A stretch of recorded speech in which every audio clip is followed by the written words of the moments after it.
Start of the day, start of the day, it is the start of the day. Start of the day, start of the day, it is the start of the day. Start of the day, start of the day, it is the start of the day. Start of the day, start of the day, it is the start of the day.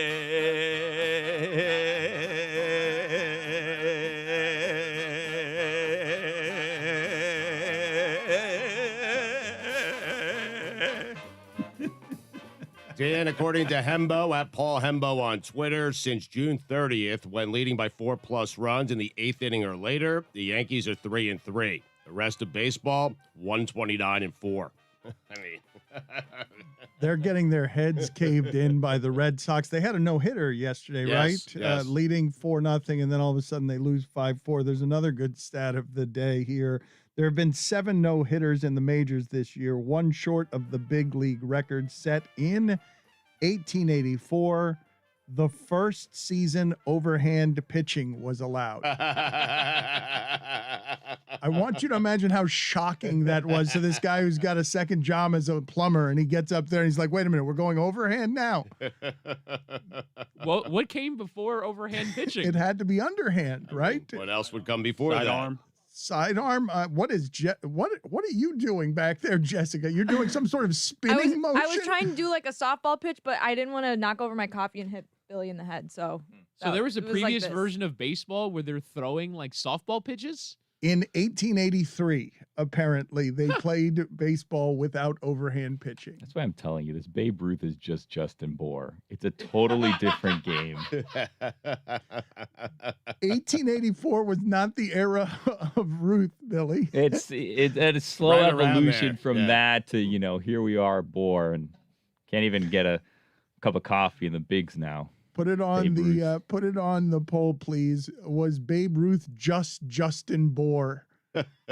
I want to ask you, Stugotz, as the Packers report to camp tomorrow, do you have a theory on what's going to happen here? Do you have a theory on what is there the possibility that Aaron Rodgers pulls a Carson Palmer this week to force Green Bay's hand? Because it's not just that his fiance is retweeting Stephen A. Smith comments Right. about disrespect, and this isn't about football, and it's not about money. That's it. He's done. I think his mother-in-law is also citing that Stephen A. Smith sound about disrespect and saying this is spoken truth. What do you think is going to happen here? Because this is a super rare labyrinth that he's trying to crawl through, where you don't want to ruin your relationship with the city, but quarterbacks who have this relationship with the city, Stugotz, don't do this.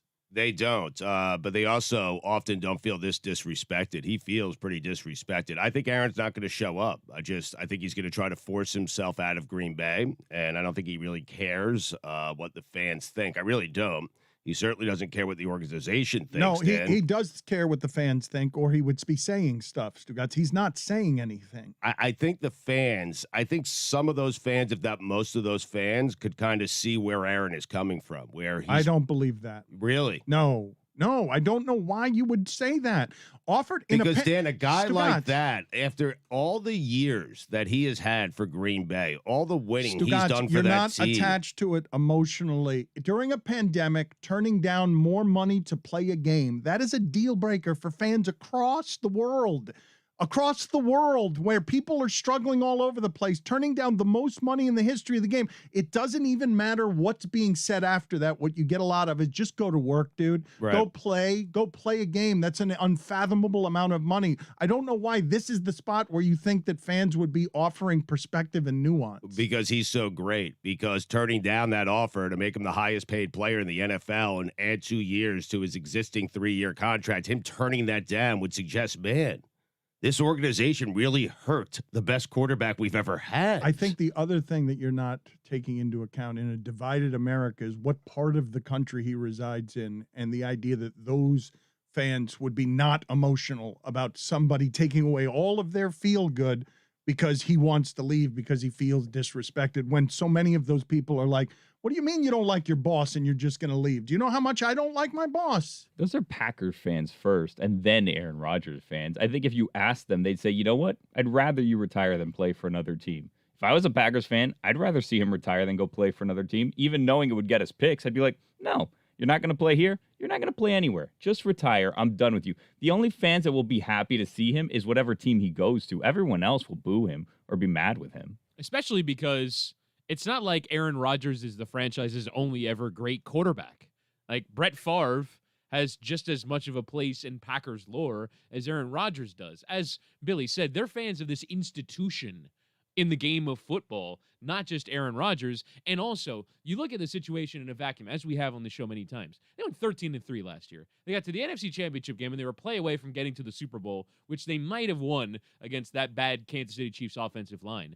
Like, you have to be wondering, like, Aaron Rodgers, how bad is it really? Why are you It reacting must be really in this bad. way? That's the point, though. You don't think fans can see through that? Like, it must be really bad. That management must have really screwed this up. But what's bad? That they tried to succession plan for Aaron Rodgers? That you have this guy in his prime with maybe 3 to 5 years left, and rather than go get him a weapon, a wide receiver, a running back, a tackle, anything that would help Aaron Rodgers out, what you did was you went and got his replacement. I mean, that's what they did. Let me ask you this question as the Packers report tomorrow. Do you believe that what we will be talking about tomorrow is the retirement of Aaron Rodgers? Sportsbooks have taken down the over-unders on Packers season wins because of rumors of retirement. A whole lot of sportsbooks have said you can't make this bet anymore on how many games the Packers will win. They've taken it off the board because of these rumors, because that would be a bomb going off in sports. Yes. And I don't know how likely it is to happen, but I don't believe that it's impossible that it will happen. I believe that we are slowly and as quietly as these things can happen, because again, Stugotz, you've seen where Aaron Rodgers say that he's unhappy with management. Mm-hmm. You've seen it nowhere. Right. He has said nothing. He's a State Farm insurance salesman. He does care about his relationship with that city. He is not James Hardened this. If he retires, how loud of a statement is that? And are you expecting it? Is it an asinine thing to think that Aaron Rodgers, as a leverage play, the reigning MVP of the league, tells you, without saying anything publicly about his unhappiness, I'm retired. I'm not doing this. You will be what level of shocked by that? Am I speaking asinine things to think that that might happen tomorrow? I mean, no, I think that's what's going to happen tomorrow. I don't think that he's going to show up. Dan, I know he hasn't said anything. Those are two different things, Stugotz. Not showing up and retiring are two different things. Not showing up and getting the fines are two different things. Let's deal with Green Bay for a second, because if indeed he simply does not want to return there, doesn't want to play football, they should look to trade him. You can get so much. You really want to take care of your future, then take care of your future. But that's what he would be doing. That is the reason he'd be doing it. He'd be doing it to exert. He wouldn't be doing it because he doesn't actually want to play.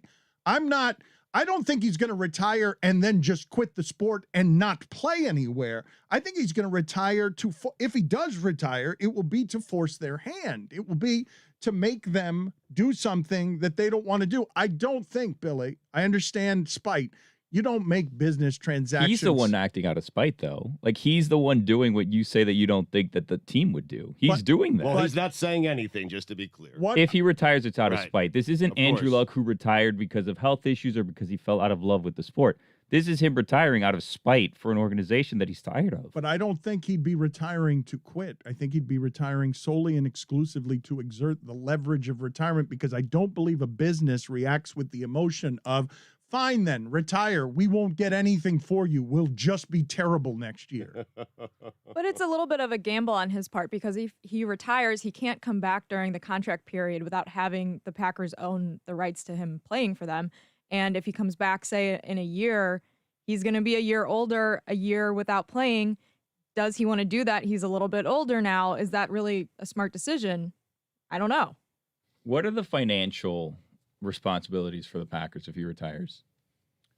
I believe because they're talking about Devontae Adams and Aaron Rodgers being out, I believe they get in a situation where they might lose the two of them and only have like $5 or $6 million in salary cap space.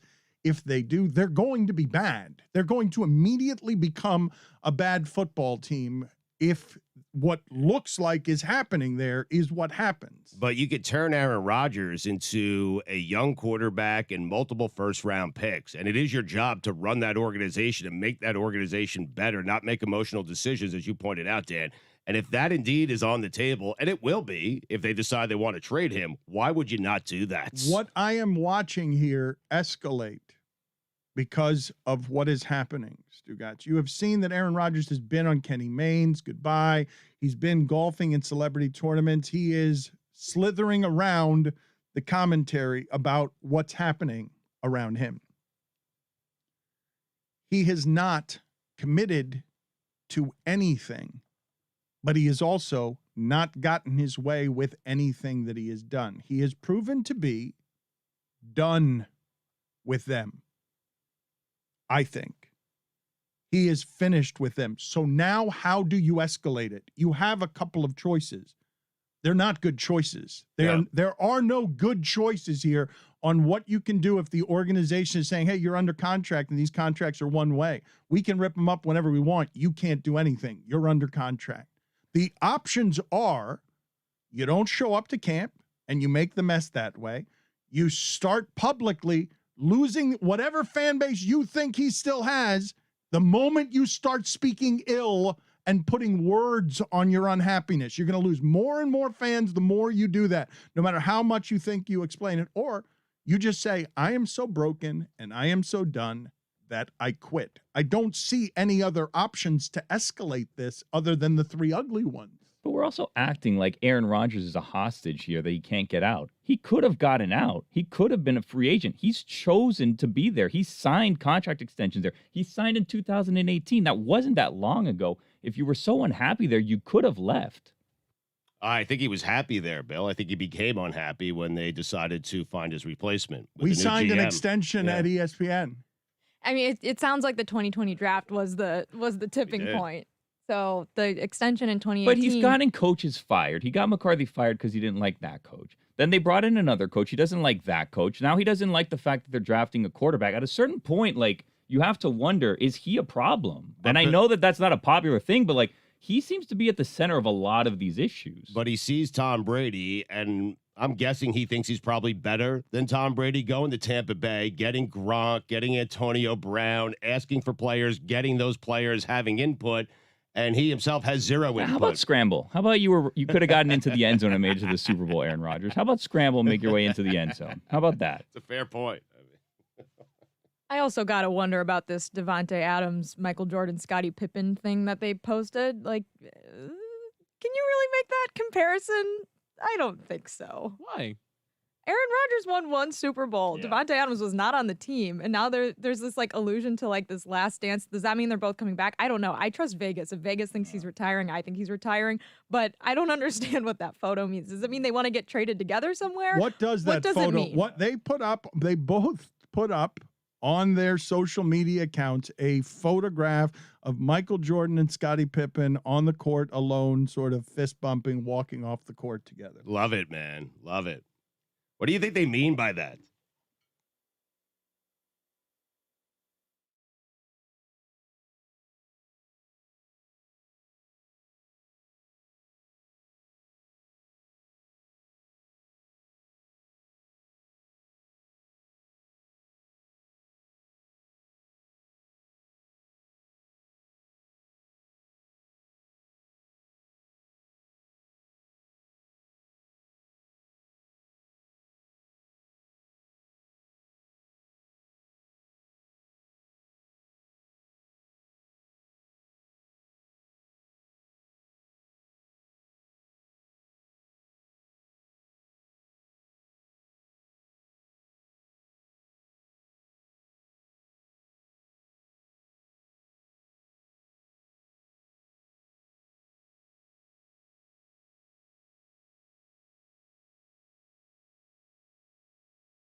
I do love the Olympics, and we've got stuff going on all over the place on the televisions here. I'm a little frustrated by the time difference that makes some things I want to watch happen at 3:00 in the morning.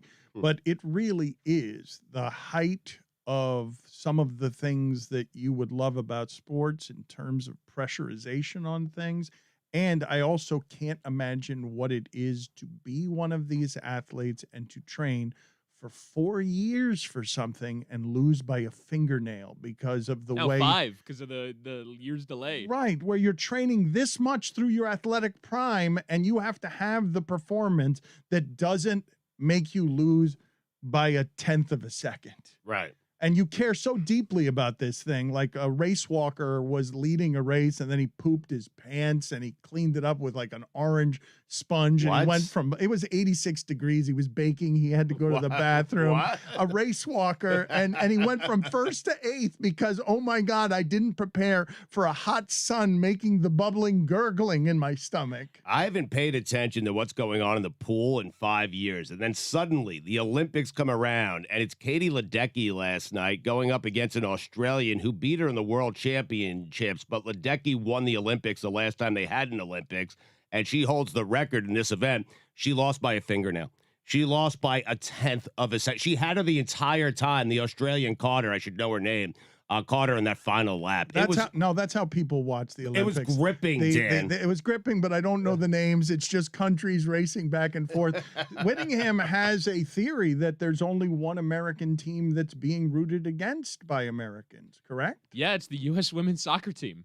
It's incredible. I saw an Instagram post from Breitbart, and they are like banging on about how this is the woke Olympics. And so when the U.S. women's national team got tonked by Sweden, they like posted something celebrating with Megan Rapinoe's face on it. And I really do think, I mean, look, there might be other teams that, you know, have said things in favor, but the U.S. women's national team are famous. They have a documentary that they premiered called LFG about their push to get paid equally. And there are people in this country who are rooting for America to fail at the Olympics. That's not America rooting against that team. That is the divided part of America that politicizes. But like the platform for that party is America first.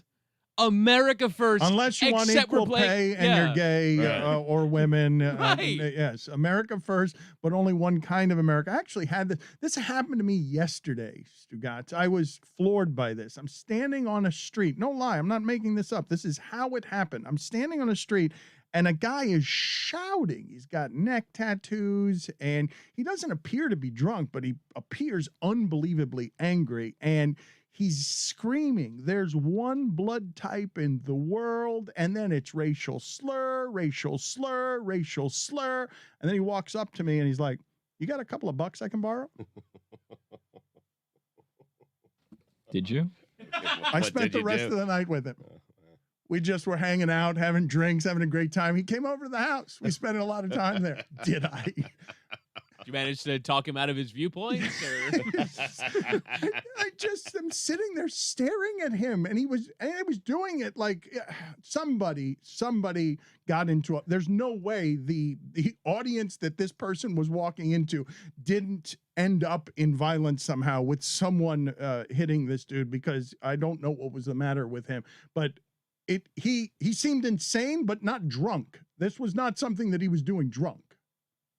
I'm still trying to find this race walker who pooped his pants. Dan. So am I. Yeah, you I sure think it I think it was happened? at last year's Olympics, or not last year's, but the last Olympics in Rio 2016. Was Because it? I did Huh. I did punch in race walker and it autofilled poops himself. That's So- fine. Like, what is that? I mean, I mean, look, maybe, you know, we're getting ready for this year's edition of the race walking competition, so we have to remember what happened in last edition. If there, Previously on race walking. 6 years ago. if there was a race walker who pooped himself in this Olympics, guess what? We would not have seen it because the IOC is being militant about taking down people posting clips of the Olympics on Twitter and on social media. They are only allowing their rights partners to post clips. If you, a private person on Twitter, post anything, and this is somewhat true for all sports, right? Like if you post NFL footage, sometimes they'll come after you, but the IOC is being militant about it. They will DCMA you and take down your account. No clips. I mean, yeah. I mean, NBC pays $8 billion for the rights to this. They should have some exclusivity instead of some guy on his couch. By the way, the guy on their couch recording the television, not a fan. Whittingham, Not do a you fan. think people are going to tune in to watch handball unless they see a cool clip of handball and then they're like, oh, handball's on, and then they watch it? Like, how do you get enthusiasm for some of these more obscure sports if people aren't allowed to post anything about them without getting their accounts taken Handball is the down? exclusive domain of flipping the channels on a Saturday afternoon, and on MSNBC there's some handball, and You're all a of a sudden dinosaur. you become a handball expert. Do you agree the greatest Olympic feat of all time is pooping yourself while speed walking and still finishing 8th? I mean, it's impressive, man. It's worse than that. He collapsed. He was bleeding at one point in time. Yeah, the sponge is yellow, but it's all red from blood. I mean, this is a mess for this guy. Poor guy.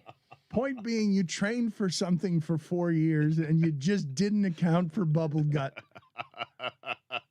I want to ask you. Has that happened mid-walk to you where you got to just poop? Like, Well, that's another thing. It's speed walking, right? So, like, how intense is it that you're pooping and bleeding everywhere? Billy, I'm surprised you haven't punctured the notion of speed walking being an Olympic sport. How about this? I have a question. So you're speed walking, right? If I have to go to the bathroom, can I step off the course and run to the bathroom because I'm no longer on the course, and then run back to the same spot and then just keep walking? Billy, there are people who run 26-mile marathons at the Olympics. Why are you concerned about the speed walkers pooping? No, I'm just saying, like, if I leave the field of play as a speed walker, can I then move at a faster pace to get to a restroom and then go back to the same spot and then continue walking? Right. I think you have to speed walk to the bathroom. Really? Even when you Yeah. leave the field of play? I feel like Well, you don't have a choice. all of this is a dangerous game once you have to go to the bathroom. You have to be very ginger with all of your steps. Are there not porta potties along the course? That would be a nice idea. Well, the thing is also, why don't you just, I mean, I guess because of cameras or whatever, you can't just pull down your pants and do it in the middle of the course, but it's speed walking, right? You'd think if there's any competition going on that's a race, speed walking is the one where you can take a quick bathroom break and just continue and not lose too much ground, right? Why, we don't consider bathroom breaks in any other Olympic event. Why are we granting the speed walkers the ability to use the bathroom? If you're running a marathon, you can't use the bathroom in the middle of the marathon. No, marathoners poop themselves all the time. That's a thing. Right. Like all the time. Like football players pee themselves all the time. Put it on the poll, Guillermo. When you have to poop yourself, are we all speed walkers at Batard show? So speed walking, I don't understand how that became an Olympic sport. I also have a question about swimming. When did we decide on various kinds of swimming, right? Like, who was the first person to come up with the breaststroke? It doesn't make any sense. So It's the easiest of the strokes, though. I no, think. the freestyle. Whoa, no, there's the, no no, way. I the think it freestyle. is. The freestyle is the easiest No, of the strokes. No, I'm not so Stugotz, certain. were you The watching- butterfly, the butterfly is the most difficult, Well, correct? again, where Doggy did- paddle's the easiest. Right. Where did the butterfly come from? Huh. Like, were we just like coming up with different ways to swim so we can add more Olympic events, or was it ever a functional use of swimming? The butterfly looks insanely hard. What Lily King, I think her name is, she gets 2 feet out of the pool. Like, she propels herself 2 feet out of the pool and then back in. I don't know how you could do that. But again, where does it come from? What are the origins of butterfly swimming? We figured you would know. I mean, I want to ask Stugotz a question because I'm constantly mystified by some of the things that he does. You happen to be out. We've got an unusual couple of months here where we're going to have a lot of different combinations of people on the show and out of the show as people take vacation before football season. So you were not here last Thursday when I assumed that you were going to take your Chris Paul victory lap. But you did put on Twitter some version, I may not have this exactly right. You did, while taking your victory lap, put on Twitter, Eric Bledsoe and Pat Connaughton have more titles than Chris Paul. And I just want to know what you were trying to do there. I was just trying to point out that Pat Connaughton, who will be on Stupidity tomorrow, Connie, how about that? That he and Eric Bledsoe had more championships than Chris Paul. It seemed pretty obvious what I was doing there. Eric Bledsoe's not on the Bucks. That was a mistake. Stupidity! Okay, so that is what happened. Yeah, Okay, I yeah, didn't know whether yeah. you were combining their championships He and pointing was, out though, for at some one So reason Dan, that Eric you Bledsoe. think that Stugotz was going for a meta joke there? I don't know what he was doing. Was he making Eric Bledsoe Drew Holiday? Like, is that what he was doing? Was he baked? What was happening? Was there something I happening was there? on an airplane. I'm not saying I wasn't baked. I'm just saying I was on an airplane. Okay, but so it was simply a mistake. I just thought it was random that after the finals, your victory lap would include Eric Bledsoe Oh, for I some can reason. see how you would be confused now. I mean, I did it thinking he was a member of the Milwaukee Bucks. It's unfortunate. Did you not watch the finals? Nah, I didn't have to. What? There it is. He did know that what was going to happen. He knew Chris Paul was going to choke. He's been What do telling you us for mean years. You didn't have to watch the finals. He's on the Pels? I mean, That's where Drew Holiday was. They traded Drew Holiday for Eric Bledsoe and stuff. he gets a ring by extension for being a piece in that deal that got him the piece. Okay? No, he doesn't. Listen, I'm caught here. I'm caught here.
a couple of reporters from the Olympics, Stugotz, and we have been remiss in not bringing this up yet because it is, and I don't care what anyone says about the world catching up, it is surprising to see our USA basketball team filled with all-stars losing this way. And I know Greg Popovich wants us to celebrate the French, Evan Fournier, free agent to be Evan Fournier and Rudy Gobert and Nicholas Batum. And I understand what he is saying every time he says it disrespects the world to expect us to just go out there and blow everyone out. But we have the best players. We have the most all-stars. We have the most accomplished coach. And it is surprising to see them lose this much, lose this way, no matter what it is that you think about international rules, handcuffing, the kind of athleticism that our guys have that the other teams simply don't have, even though Luka's line yesterday was ridiculous. Stugotz 48, 11, and 5 in 31 minutes Crazy. on 62% shooting. Yep. The world has caught up in a way that I believe is super surprising, even as Popovich tells us to quit being surprised. But the headline on Dan Wolken's column in USA Today after this loss was, "Time to face facts. NBA coaching legend Greg Popovich stinks at Olympic basketball." And Joe Varden is writing, "To be clear, Popovich is horrified by his own record coaching this team. He dwells on it and hates the losing. The players are frustrated too, grumbling on their way back to the locker room about, quote, running the San Antonio offense when apparently they feel like there are better ideas. And Pop has said because of the truncated nature of Team USA's training camp, the offense would be based on concepts instead of set plays." I don't care what the players have to say, Dan. I really don't. It just doesn't matter to me. It doesn't hold weight. Listen, that offense was good enough to have them up double digits late in that game and up 7 with, I think, 3 or 4 minutes to go, and they couldn't put that team away.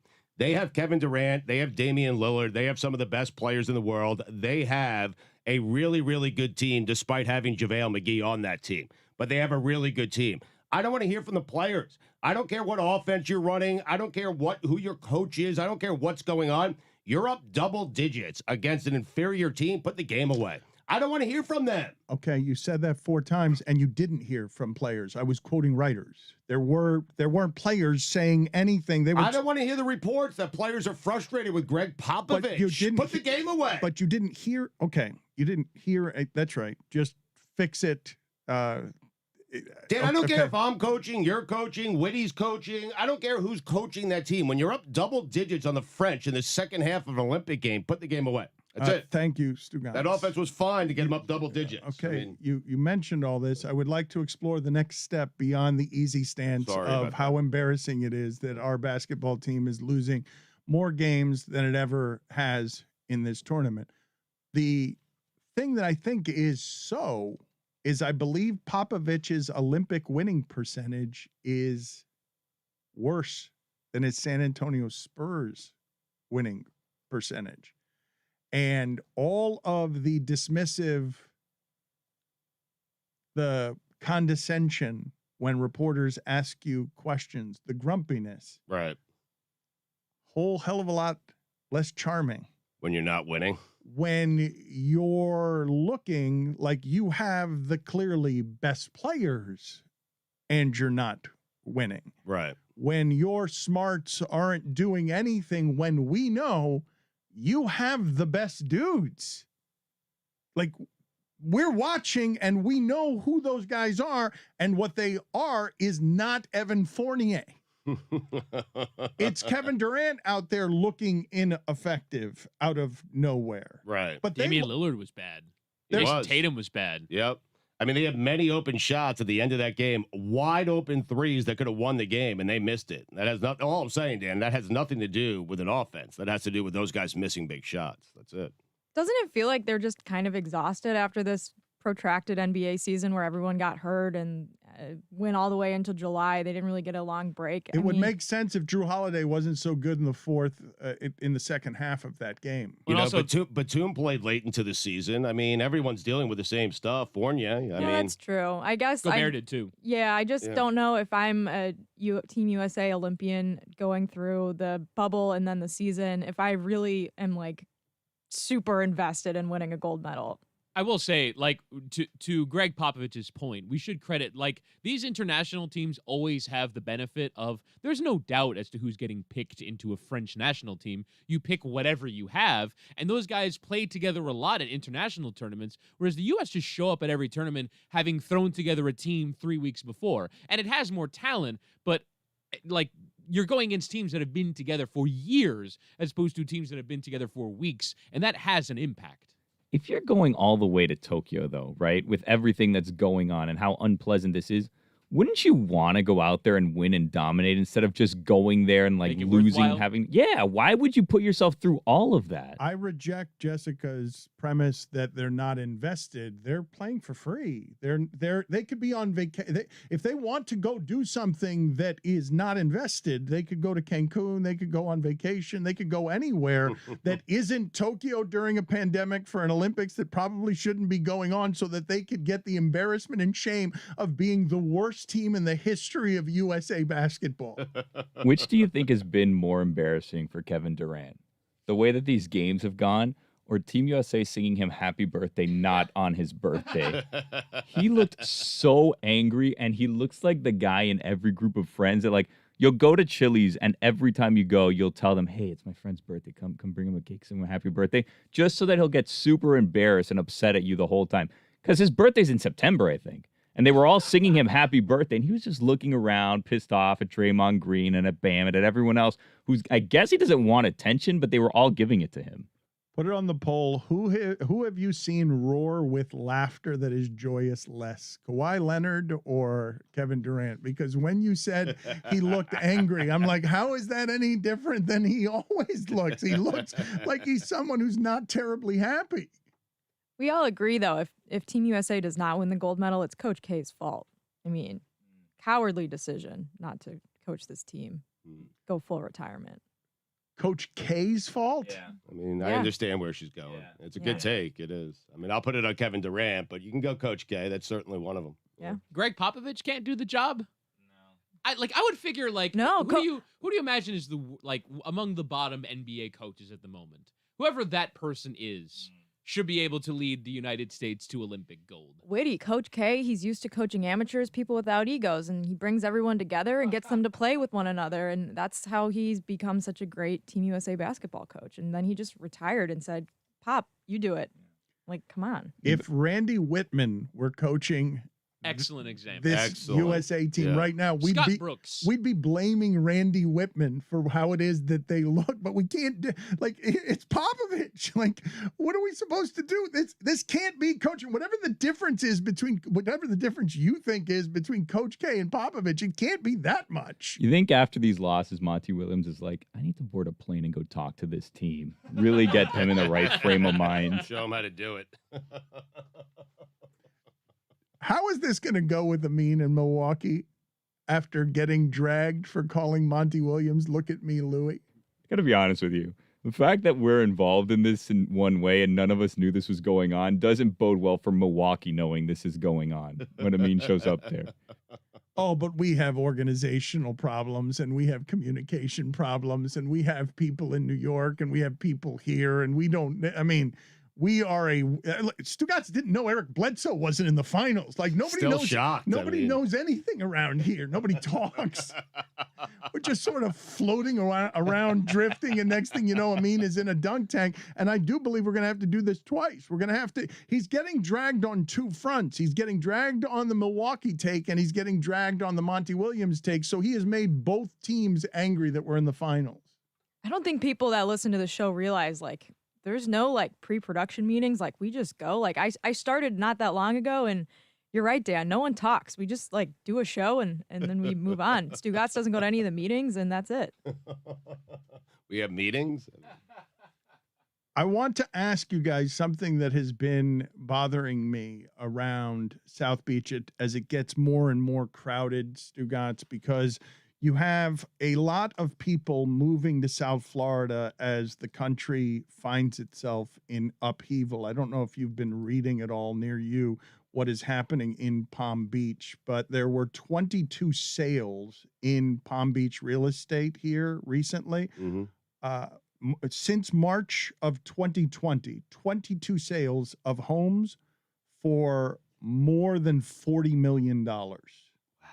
One buyer paid $26 million in January and sold it in June for $42 million.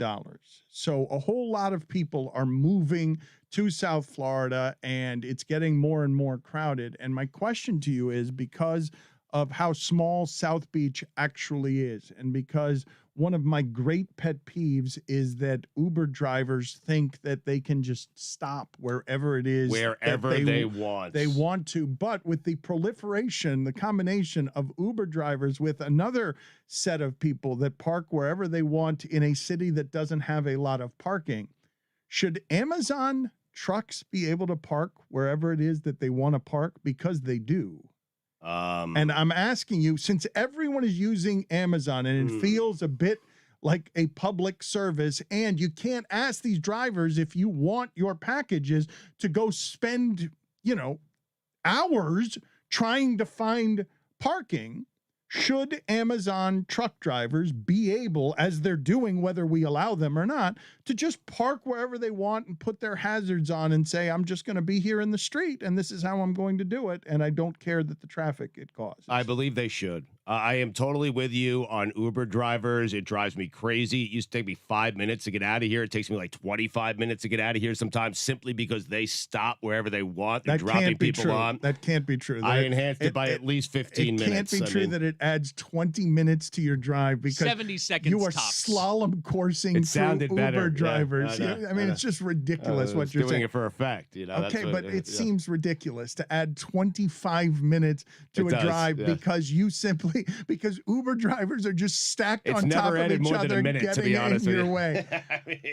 Put it on the poll, Guillermo, at Batard Show, please. Should Amazon truck drivers be able to park wherever they want? Because they're doing it whether you want them to or not. But when I order from Amazon, I want my package desperately from Amazon. And if that means if I lived in a city that the Amazon driver and truck has to park where it has to park to get me my package, I'm good with it. I am totally fine with that.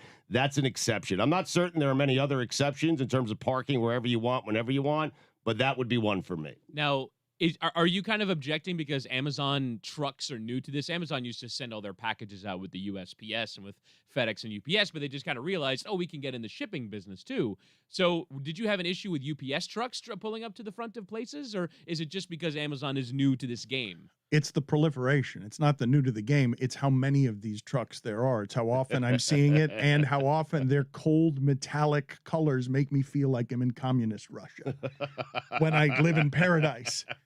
And we are mass producing these trucks that are just made of this color and cost us $9 to make, and they're giant and they're filled with packages, and Bezos is using all that money to launch himself into space so he can live up there when the floods and the fire consume the rest of us. That being said, how many Amazon packages did you get to your apartment this weekend? Yes. I mean, my wife buries me in Amazon packages. That is correct. I am worried about everything that we're doing to the environment at all points with just the sheer number of packages that we're sending everywhere and the sheer number of boxes that we're trying to recycle, but I believe that we're throwing into the ocean. Have you arrived at a point where you get home, there's a couple of Amazon packages outside the door, you start rolling your eyes? Have you said anything to your wife yet? Have you done anything in that regard? Because, Dan, it's a dangerous game. I'm warning you. Don't do it.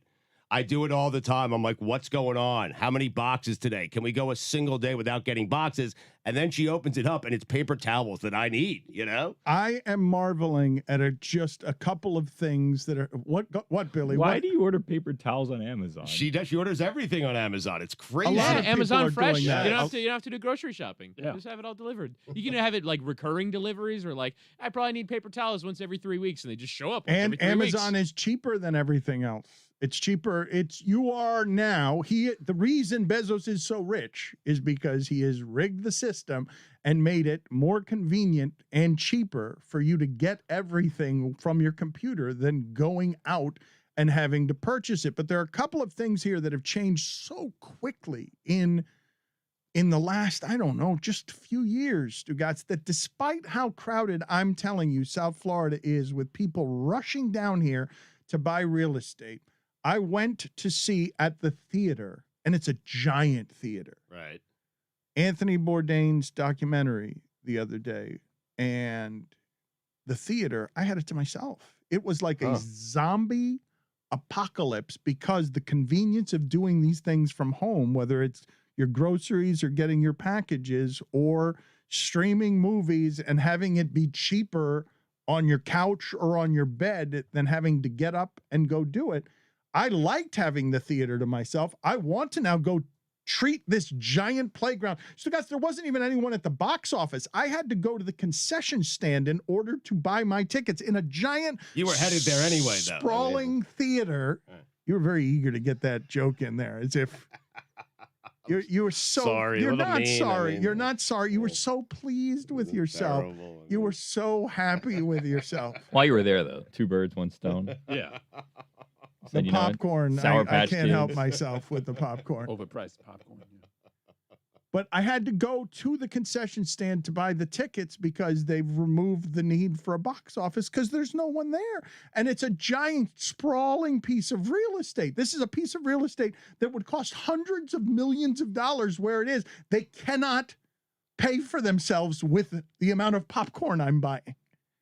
Close, but they can't. Is that something that's going to come back, though? I'm wondering. Like, sports stadiums are filled now, right? Like, the movie theaters are going to be filled again at some point, no? I don't know, but it's the reason I'm bringing up the question because things are changing so fast. And while I liked it, I'm like, this is not a sustainable business model for movie theaters. The movies are going to be fine because we're in the content golden age. But I'm telling you, this might be $1 billion movie theater real estate property where it is. And there were 4 people there, and one of them was a concessionaire. I've thought that when you see all these businesses closing on Ocean Drive and on South Beach, there's 2 bikini stores right across the street from the garage that nothing will take them down. And it's, I guess people want to keep buying bikinis, and that's definitely what's going on That there. is not, you cannot pay for that rent with bikinis. Those are clearly drug laundering or money laundering places. Like all of these places Kidding on the me? beach that have the wood up, those are places that weren't laundering the money. All of the, but this does feel like a zombie apocalypse out here. I'm curious how Jessica, who's just arrived here, she just moved her life from New York to Miami. This used to be a vibrant place, and it feels right now like it is filled with zombies. That this is what it would look like in The Walking Dead. What's happening around here with everything is sheltered. You don't know. It feels like you can't get supplies. I mean, you guys weren't kidding about the smell in that parking garage either. Good On a God. Monday, too. So there's no one not a way here, to but wake the up on a Monday. smell of urine still is here. There's no one actually physically here, but the smell of urine lingers. What do you guys think of where movie theaters are going to end up if I'm walking through for a movie I assume is going to be pretty popular and that people want to see and is just When did you released go? Like and isn't Thursday? available? It was a Friday, early evening on a Friday. Normally be crowded, right? I mean, it normally wouldn't be totally empty. Right. The theaters themselves have been being screwed out of money by the studios for decades, though. This is kind of just the culmination of that. Like, the actual theaters only make money off of the concessions and off of, like, the 4th week of a run of a film. So they're not making any money off of you seeing the first week's release of the Anthony Bourdain documentary anyways. And if the movie studios decide that they care about theaters, then something will change. But if they decide that they want all of their movies to be released via streaming because that's how you generate the most buzz the quickest and get your film seen by Americans, then they'll do that. I don't know. Isn't that what's about to happen, though, if it hasn't already? As Martin Scorsese complains, okay, I don't know when this started. To me, I discovered it with True Detective, the first season, where I was surprised to see McConaughey and Woody Harrelson on what was a smaller screen because it had been for many years, for decades, Martin Scorsese's talking about the film experience. But of course, these actors would say, wait a minute, you're telling me that quicker I can make 8 episodes of something or 10 episodes and make a 10-hour movie that I get the fulfillment of quicker than waiting 2 years to see it on the big screen. If everyone is moving in this direction, how can Stugotz be right that the movie theaters are going to make any kind of vibrant comeback and not just be dead because now it's the rush? Disney hasn't caught up to Netflix, but they've sped up everything with Disney Plus and streaming. You got all of these movies going directly to HBO Max as Scorsese does his complaining. This is not the way that it's supposed to be. It's got to be on the big screen. I think I haven't studied it, and I don't know anything except what my experience is on this.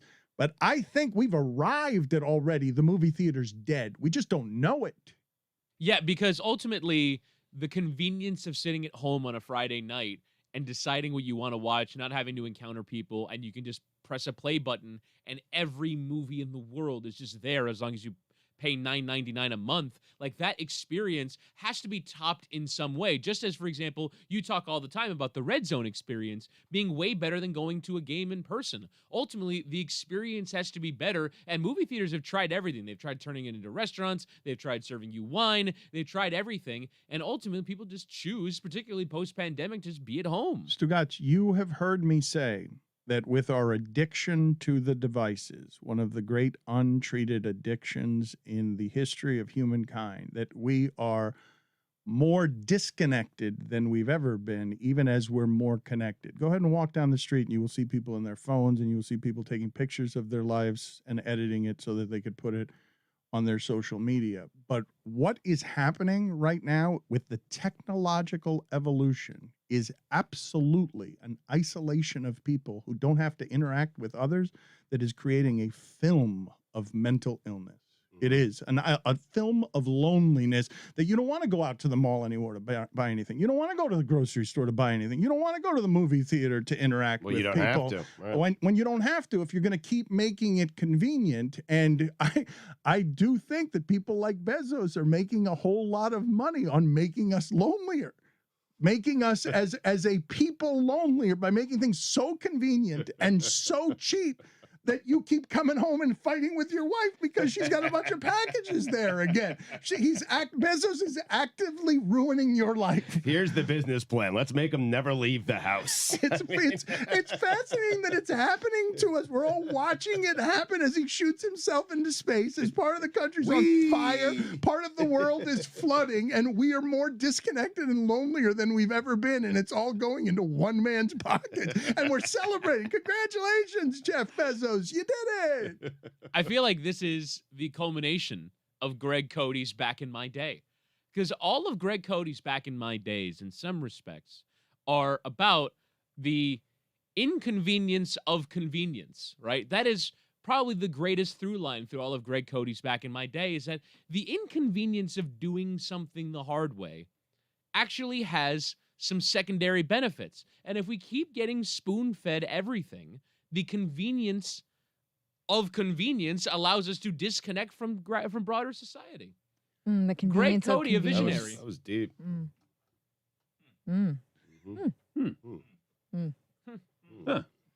Wow. Whoa.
It is time for Stugotz to share his game notes.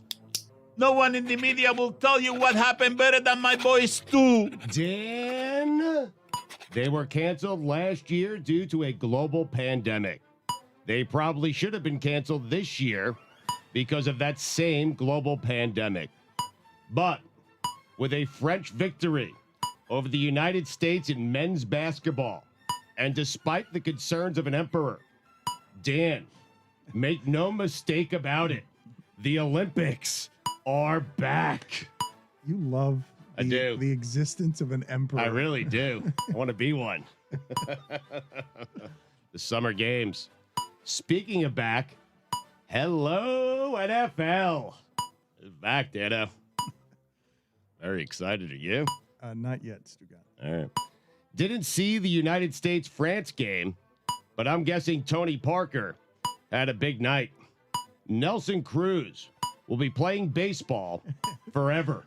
How old is he? I don't know. Is he 42? How old is that dude? How is he still hitting home runs? He's still mashing. Put it on the poll, Guillermo. Are you stunned that 400-year-old Nelson Cruz is still mashing? He's 41. Like, imagine still being a missing piece when you're 41. He's still hitting home runs. Incredible.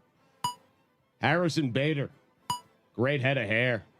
You know what the H in Harrison stands for? Head of lettuce. Rays adding Nelson Cruz. The rich get richer. Listen, Dan, you don't just walk into Evan Fournier's house in Tokyo and expect to leave with a victory. You know, slicing a bagel. Dangerous game. Being great at spike ball is more difficult than being great at football. Have you seen spike ball? I have not. It's amazing. It's one of the coolest sports I've ever seen. I am telling you, they are so talented and so good at what they do. It's difficult. I don't think there's a player in the NFL I could see doing that. Best sport ever, Stugotz. It's spike ball, right? Amazing. It's Incredible amazing. sport. The defense, right? I mean, when they do the thing where they do the backwards against the thingy and then you run around and it goes backwards behind you. Well put. Unbelievable play. I totally understand what you're talking Sure, about. it's called the thingy. The thingy where Yeah, but they do it and then behind you and then they run around and they hit it behind. You know what I'm Guys, talking about, assume- Stugotz. Exactly. Yes, you're Assume speaking we- my language. Spike ball. Assume Yes. we haven't seen spike ball. Explain it. All right. So She there's just did. right. I'll explain it in terms perhaps you can understand. Poorly, yes. There are two rings. There's a tiny ring in the middle. You're using your hands. It's a tiny little ball. You have a teammate. You're playing doubles. They're spiking it. Now it has to hit the middle, that little circle, right? It has to hit that before it goes back into play, and the other team can hit it back to you. It's crazy. It's like a weird volleyball. It's like volleyball, but instead of going over the net, you spike it against the net and it bounces off. Yes. Well put. Thingy. Is there anything more terrifying in sports than Kenley Jansen trying to close out a baseball game? Lightning Penguins to open the NHL season. I'm telling you right now, none of the players that take the ice for the Lightning in that game will be on their postseason roster. Not one. Go ahead. I dare you to be the reason that Tom Brady has to forfeit a game. Good luck. When I say to myself, I want a vacation in the Southeast, one of the first places I always consider is Oklahoma. Texas and Oklahoma in the SEC. The good news is we won't have to watch Oklahoma choke in the playoffs anymore. Want people to get vaccinated, Dano? Yes. Take away football, beer, and Carvel. Take it away. I'm serious. I heard you saying that last week. You were trying to get off the ground that if all of a sudden people said that if you're not vaccinated, you can't have Carvel, Right. that all people would be vaccinated. Take away things that people really, really love and enjoy and can't live without. Football, beer, and Carvel. See what happened at Indiana University? They made it a policy that you have to be vaccinated to attend the school. You know what happened? Their vaccination rate went up to almost 100%. Well, That's it. Well, that'll do it. I That's mean, it. if you Don't give them a choice. I mean, the NFL's That not, wouldn't be America, though. So you're anti-freedom, is what you're saying. I don't know who else is a little uncomfortable with the NFL. Like, even when I root for you, the NFL deciding what athletes can put in their body, it makes me, even as I'm sitting here saying, yeah, everyone get vaccinated. I'm like, well, but not if the NFL says so. Right. It's so funny when, like, you everyone get vaccinated. What's everyone doing not getting vaccinated? Too far, NFL. You took it too far. But you imagine if you took the witching hour away, how many people would get vaccinated? I think about it. I'm serious. It's a good idea. Also not American. Devin Booker. First Giannis, then Nando De Colo. Tough week. You know what the N in Nando stands for? No. Nads.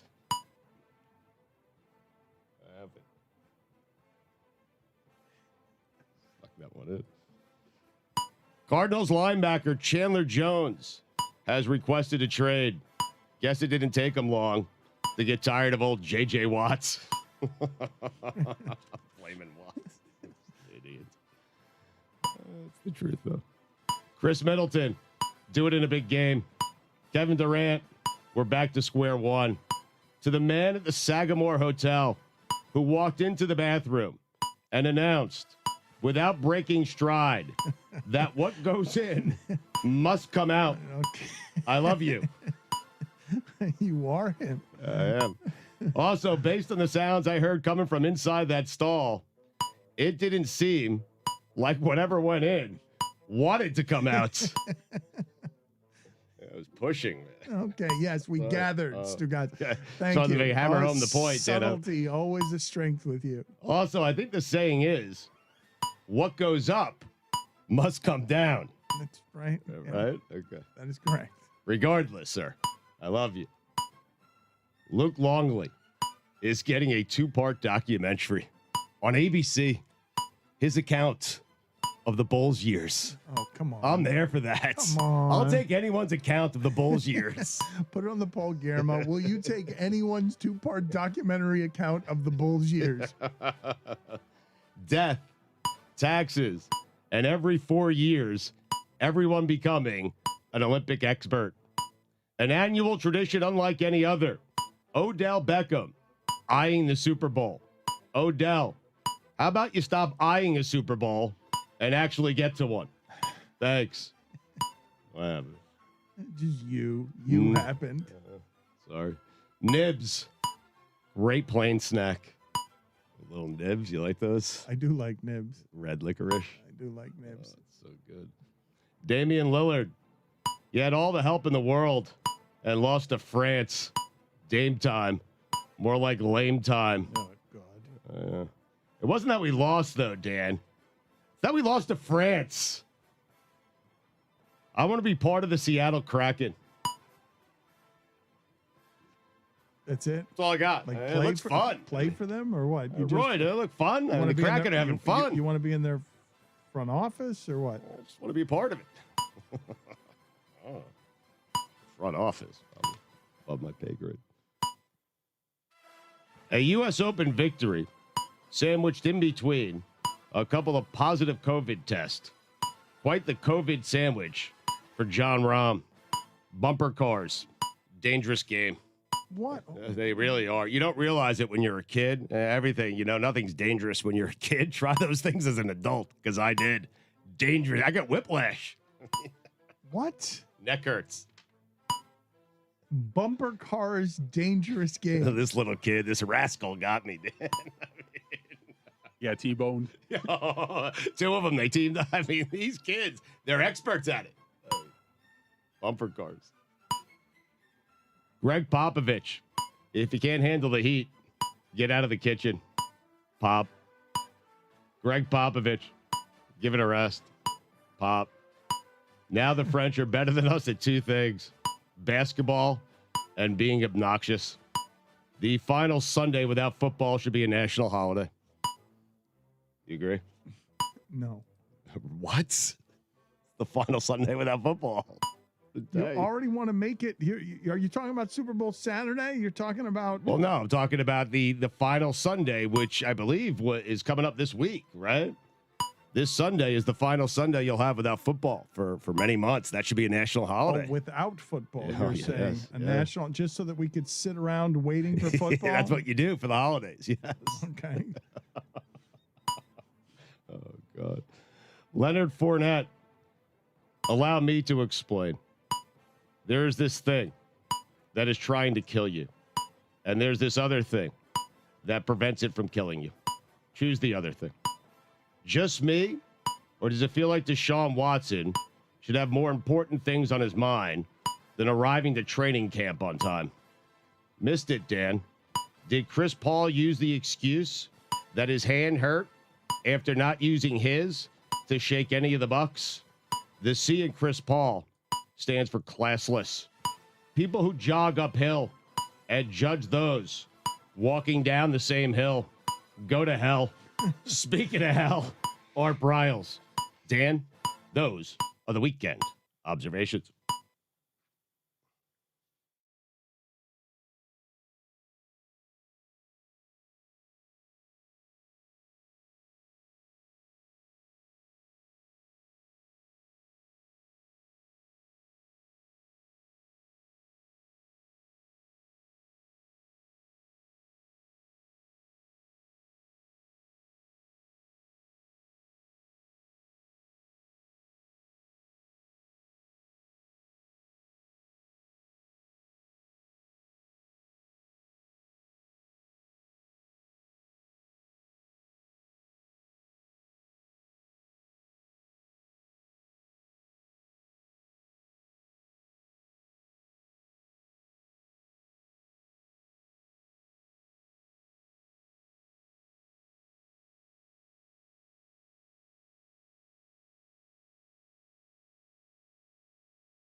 We've been talking a lot around here during the pandemic about how bare naked the greed in sports has been to get to the dollars. You're seeing it right now in Olympic coverage that is in a bunch of empty stadiums, as Stugotz mentioned, the Emperor, and Japan not having any choice over whether they can cancel the Olympics because the contract with the IOC makes it that you got to get to the money.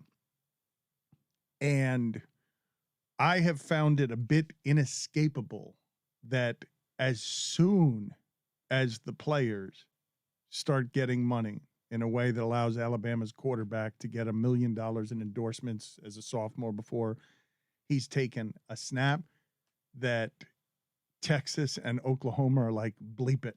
Let's go play in the best of the minor leagues. Never mind all the sis boom ba, all the tradition. Never mind all these things that we've held up as mattering for a long time. We're in a bogus conference, and let's do the Super League thing. We're just going to do college football Super League. Let's grab the most money.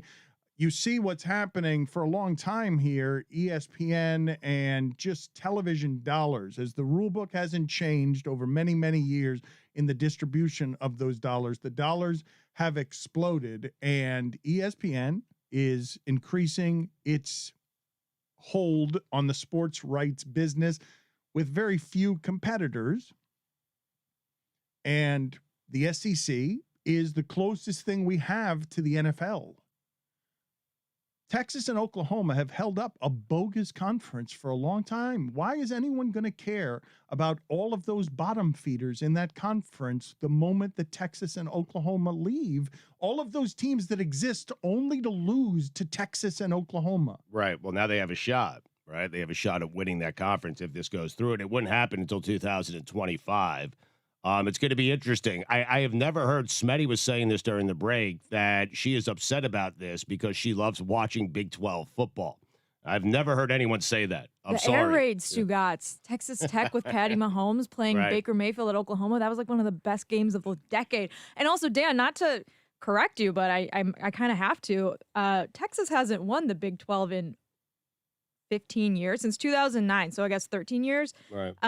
Oklahoma has won almost every year since 2015, and then TCU and Baylor. Baylor obviously had that run with RG3 in the early 2000s before the whole scandal happened there. But I think that this kind of sucks if you're a fan of any of the teams that are remaining in the Big 12, because now there's going to be a much bigger realignment, and the super conference thing has been floating around in the ether for years, and it sounds like that's what's going to have to happen, because now the Big 12 is completely weakened, and if you're trying to sell your rights in 2025 and beyond, who do you have, like at Oklahoma State? There's not much TCU? there to get excited A&M, I about, guess. even though They're in the SEC. Oh, that's right. Jeez. And Texas A&M they're pissed, and they should be pissed, because they joined the SEC so that they could be the SEC's Texas team and outbid Texas in recruiting, and now they're going to be probably in the same division of the same conference, which that's a whole other thing. Are they going to keep the conference, the West and the East, or are they going to turn it into the NFL model where there's 4 teams and 4 different like divisions or whatever? I don't know what's going to happen with that. But if I'm a Texas A&M fan, or even like anyone working at Texas A&M in the athletics department, this is like a huge backstabby move. Not only is it a backstabby move in the name of let's go get our dollars, and not only is it a super league type of move, you've made it so college football, help me out, go ahead and add whoever it is you want to add here, but I feel like what college football is about to become is the SEC and Ohio State. Well, Clemson. And Clemson. Right. I don't know. I disagree. I think that like there's always going to be teams like in the Big Ten and in maybe the Pac-12 now. And Notre Dame should get mentioned. They made the playoff twice in the last 4 years. Unfortunately, for everyone who listens and hates Notre Dame, it's true. There's still like other competitive teams outside of the SEC, but I think this is going to spark a bigger realignment, and there's probably only going to be maybe 4 conferences, 4 like Power 4 conferences, and then everyone else is a group of 5 or something like that. I'm not really sure. And then I don't know what happens to the proposed conference or college football playoff 12-game playoff proposal that was kind of going forward now, because that was also predicated on there being 5 conference championship winners Are we going to see a day where like an 8-4, like 9-3 SEC team makes it over an 11-1 Big 12 team or something like that? Well, the You Big could, 12, Chris. the Big 12 could go the way of the American Athletic Conference, where they just don't get considered as a real conference, and so no matter what UCF does, they're not making the playoff because it's not considered a real conference. But I actually go slightly the other way in saying that if Texas and Oklahoma go into the most difficult conference, that makes that conference more difficult. That means you're going to have more teams that are 8-4 and 9-3. And even if they are good, college football is a sport that punishes losing of any sort. So the most you can lose is 2 games, and it's going to be really hard to run the table in that conference now. But I think we should also mention like Texas joining the SEC is important because Texas is a huge brand name. It's not because they've been dominant in football in the last 10 years. Like that doesn't make the SEC West that much harder, in my opinion. Oklahoma does. That is a program that has had 3 Heisman winners in the last 5 years and has made the playoff a number of times, even though, like Stugotz mentioned in Weekend Obs, they have gotten blown out a few times. But I don't think Texas joining makes it harder for Alabama to run the table. I also think we've yet to really see how much name, image, likeness is going to change college football. Because as it was, the major institutions had such an advantage, perhaps at least in part because they're able to pay players better than everyone else. We don't know once this new economy has been created, how it's going to affect the sport and the decisions of recruits. Are they still going to go to the major power institutions, or are new ones going to be birthed because you can go make money closer to home? You can go make more money somewhere in one place that maybe isn't strong now that can develop. So I don't think that this hedge money is really intact as yet. One of the dirty secrets about college football is that any given year, for real, there aren't but 15 or 20 teams that matter. And it's usually the same 15 or 20 teams without many outliers. And what's going to happen now is 18 of the 20 are going to be in one conference or whatever it is. 16 of 20 are going to be all in one conference with the occasional Baylor makes a run or USC makes a run, but there is going to be the NFL, this next conference that is the SEC, and then everyone else that exists just to sort of lose to these people. You don't think it's a zero-sum game though, Dan? Like if Oklahoma goes in the SEC and they go 7-5, Oklahoma is no longer Oklahoma. Someone fills in the void of being 11-1. Right. You know? 7-5, you have Oklahoma and Texas being with the ability to recruit the way they've been. I think Texas able did to that in the Big recruit. 12. I mean, Yeah, Texas has been underwhelming for a long time, and Mac Brown is living off of what he did for Texas. What was that? Vince Young in Texas. That's the first time. But that's the first time they won the national championship in what, like 50 years? Texas has had one 10-win season in the last 11 years.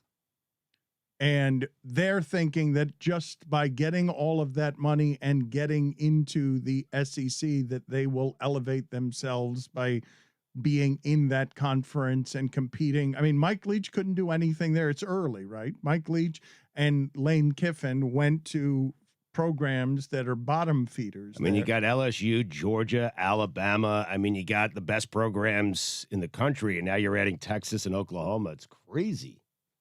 I don't know. I just think that like it's hard to judge what is going to happen when you're saying like there's going to be the NFL, the SEC, and then every other conference. I think there's going to be another shoe that drops with all of this. I think that the Big Ten is now probably going to try to add more teams and consolidate their power a little bit. But the so good that they're teams more are in. competitive. But the good teams, Jess, are in the SEC. I think that's Dan's point. You can replace Texas and That's not Oklahoma, true. but I just disagree with the premise that Texas joining the SEC makes the SEC harder to win. This is not what I'm arguing, Jessica. What I'm arguing is that let's just say Texas and Oklahoma go to the SEC, and it doesn't make the SEC any better. Let's say Texas and Oklahoma become Mississippi State and Mississippi.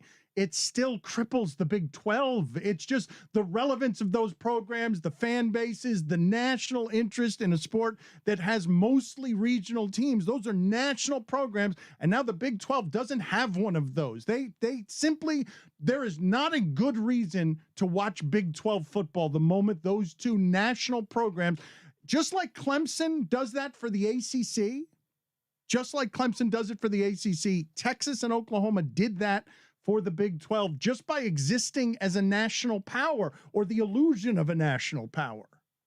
I still think that there will be something that either the Big 12 will add more teams to it. And this is why it kind of sucks as a fan, though, because you're right. Like the part of the reason that Big 12 football has been fun to watch has been a lot of those rivalry games with Texas and Oklahoma that are now gone. They're not going to be able to schedule those. And that's why there has been this has happened with like West Virginia joining the Big 12. Big 12 and the Pitt rivalry going away. Like this happens all the time. And it's why it's hard as a fan to like really get attached to some of these rivalries because they might just disappear in 5 years. This whole thing happened with basketball when the Big East blew up a few years ago. And it like that was a great conference, right? Like Big East basketball was awesome. But yeah, I don't think that it's like a bad move if you're Texas and Oklahoma, because you're right. Like the national spotlight of being able to play against if you're Texas, you'll probably be playing like Alabama, Texas A&M, Ole Miss, Mississippi State, LSU. Like those are all games I would watch. There's no denying that. What are the games you're going to watch in the Big 12?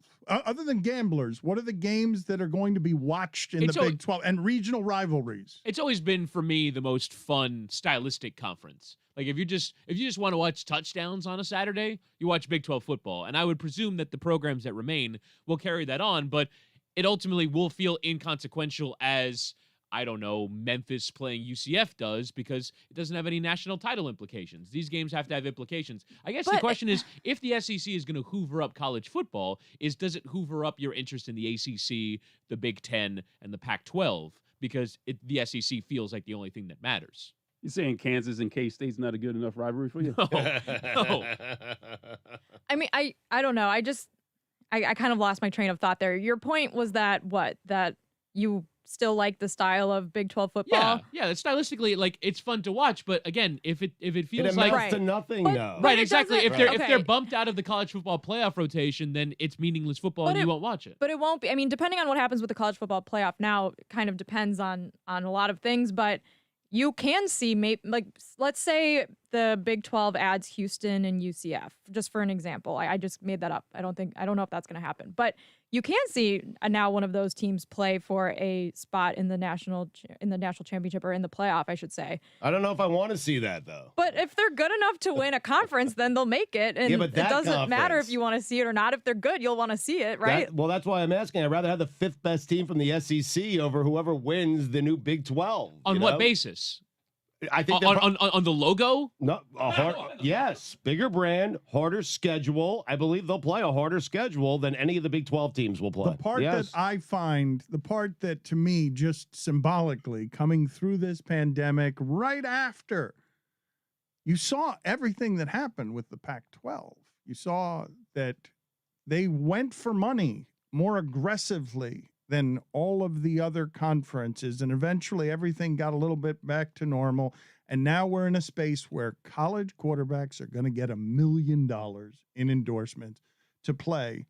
And Oklahoma and Texas are saying, bleep it, we want more money. And so all the things we've been selling you for years about traditional and tradition, regional pride, history, why it matters to be in a conference, amateurism, sis boom ba, to hell with it. We're going where the corporate CEO, Nick Saban of college football exists, and we're going as close to professional football and professional dollars as we can get, no matter who we have to leave behind, no matter the relationships within a conference. I just find interesting that the veil has been lifted on amateurism in a way you've never seen before, that a pandemic has made it so we're not cloaking it anymore, disguising it in the fraud of sis boom ba. This is a .org. No, this is like, let's all go wherever we can to grab the money and let's stop with the nonsense. Dan, they're essentially giving up an automatic bid to the playoffs. I mean, they're giving up an automatic spot in the Final Four, Oklahoma. The reason to do this is money. That's Period. it. Hard stop. That's the reason Texas and Oklahoma are breaking up with tradition, with history, with whatever it is that resembles amateurism in that conference. But it is interesting because if you have a team from your conference that does make the playoff, as it is right now with 4 teams, your conference gets a shit ton more money. And so they must be banking on the fact, which is not inaccurate, I think, that this next 2025 media rights deal with It's the gonna be a SEC is monster. going to be massive. It's going to be a which monster. I think is really interesting because I think a lot of people working in media have thought for a long time that these rights deals, like there's a bubble that's going to have to burst at some point because the deals are getting massive and cable is not important anymore to a younger generation.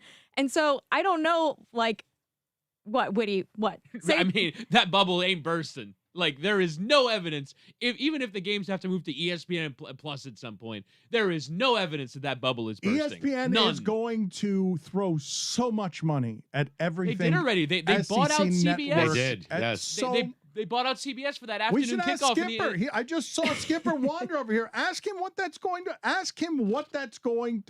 rights deal is going to land the SEC and the teams in the SEC, because it's why Texas and Oklahoma did this. I love Clemson just sitting in the ACC being like, all right, we're waiting. Every year it's an automatic bid. Yeah, go kill yourselves. Go kill kill yourselves in the yourself. We'll be- SEC. right, We'll be hanging waiting. out. Ohio State too. Yeah, I think that's why a lot of people think that this somehow means that Notre Dame will join the ACC full time as a football school, because that will increase their next rights deal astronomically as well. Because right now Notre Dame has its own deal with NBC where they make a lot less money to remain independent. And if they get a slice of that pie, whatever that is, compared to what the SEC is now going to get, how could they say no to that? My question would be, though, is does it reduce your interest? Because you've been pointing out the greed of the NCAA and college football programs for 2 decades. So does it reduce your interest in college football? For me, my interest in college football has been reduced in the playoff era because it's the same 6 or 7 programs every time.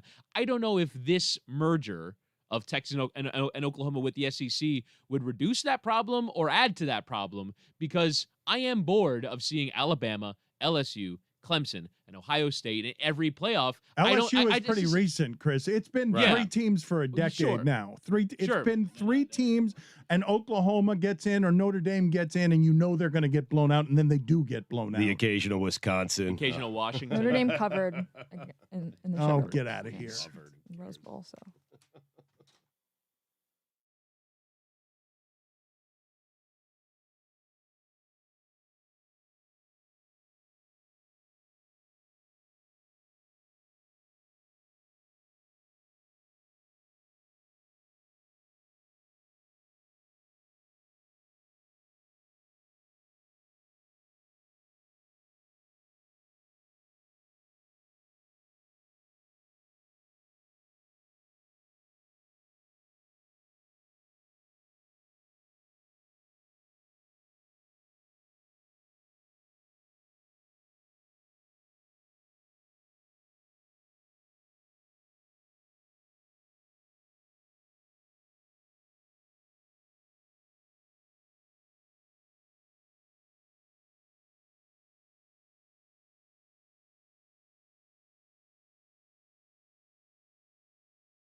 There are some things that I want to get to here, Stugotz. Maria Taylor went from one day being on ESPN to all of a sudden being in Tokyo and working for NBC. We want to get to that. And Billy has said, and I'm dying to know what this is, that he did something that he never thought he would do. Wow. And he thinks he would do it again, but he has left it mysterious. It's true. We will get to that in a second as well. He went outside his comfort zone, which is rare for Billy, huh? I actually got deeper into my comfort zone, I would say. Yeah. Okay. Mhm. But it's something you didn't think you would ever do. Correct. Okay. But Man, but the now audience is eating this yes, tease up. now huh? you've done it and you think you're going to do it again. Bobby Portis is going to join us. Jessica, why are you confused? I don't know what you guys are talking about. Yes, I it's know. a big mystery. It's a bit of a tease. He's teasing all of us here. But the place that I wanted to start here was DeAndre Hopkins saying basically that he might quit, that he's questioning his future in the NFL because he's been forced into a position by the NFL that if he doesn't want to partake in the vaccine, he hurts his team. And there was a lot of uncomfortable vaccine conversation last week. I don't know if you read what I believe was an Alabama doctor was saying, because so many of the unvaccinated represent such a large portion of the people who are dying and getting sick and filling hospitals. It was a heartbreaking thing to see an Alabama doctor quoted the number of conversations that she is having with people when she is putting a tube in their throat that represents you are basically headed to hospice next. This is over. And at that point, they're asking for the vaccine, and she is saying, no, it is too late, and then going out to console the loved ones and telling the loved ones, if you actually want to help with this, get vaccinated. Now, I understand. We've talked about the Tuskegee experiment. We've talked about where and how Black Americans might have some discomforts about trusting the government on anything. And I don't want to talk here about impugning and denigrating the unvaccinated, because it's not simply that it's just all hateful anti-science, anti-vaxxers out there who aren't getting vaccinated. There are a number of different reasons that this is happening, and it can be as simple as somebody who can't have someone take off from work and take care of the kids to go get vaccinated because they're living paycheck to paycheck. And so I'm not interested in the conversation where we just lambaste those who aren't getting vaccinated, even though I would tell everyone to get vaccinated. And I think it's important to get vaccinated. And I get why you might have a distrust of science, the government, and vaccines that you don't know in 5 years if there's going to be side effects, because you simply don't trust any of this. The thing I do want to talk about, though, is the NFL specifically saying, to protect its business model, that everyone will be vaccinated. And the situation that this puts DeAndre Hopkins is as a young athlete at the height of his prime, who may not be at great risk with what this illness is, and doesn't want to put anything foreign in his body for whatever the reasons are. He's not being as defiant about this as Cole Beasley is. No. He is saying, I'm questioning whether or not I have a future in the NFL. And your thoughts are what there?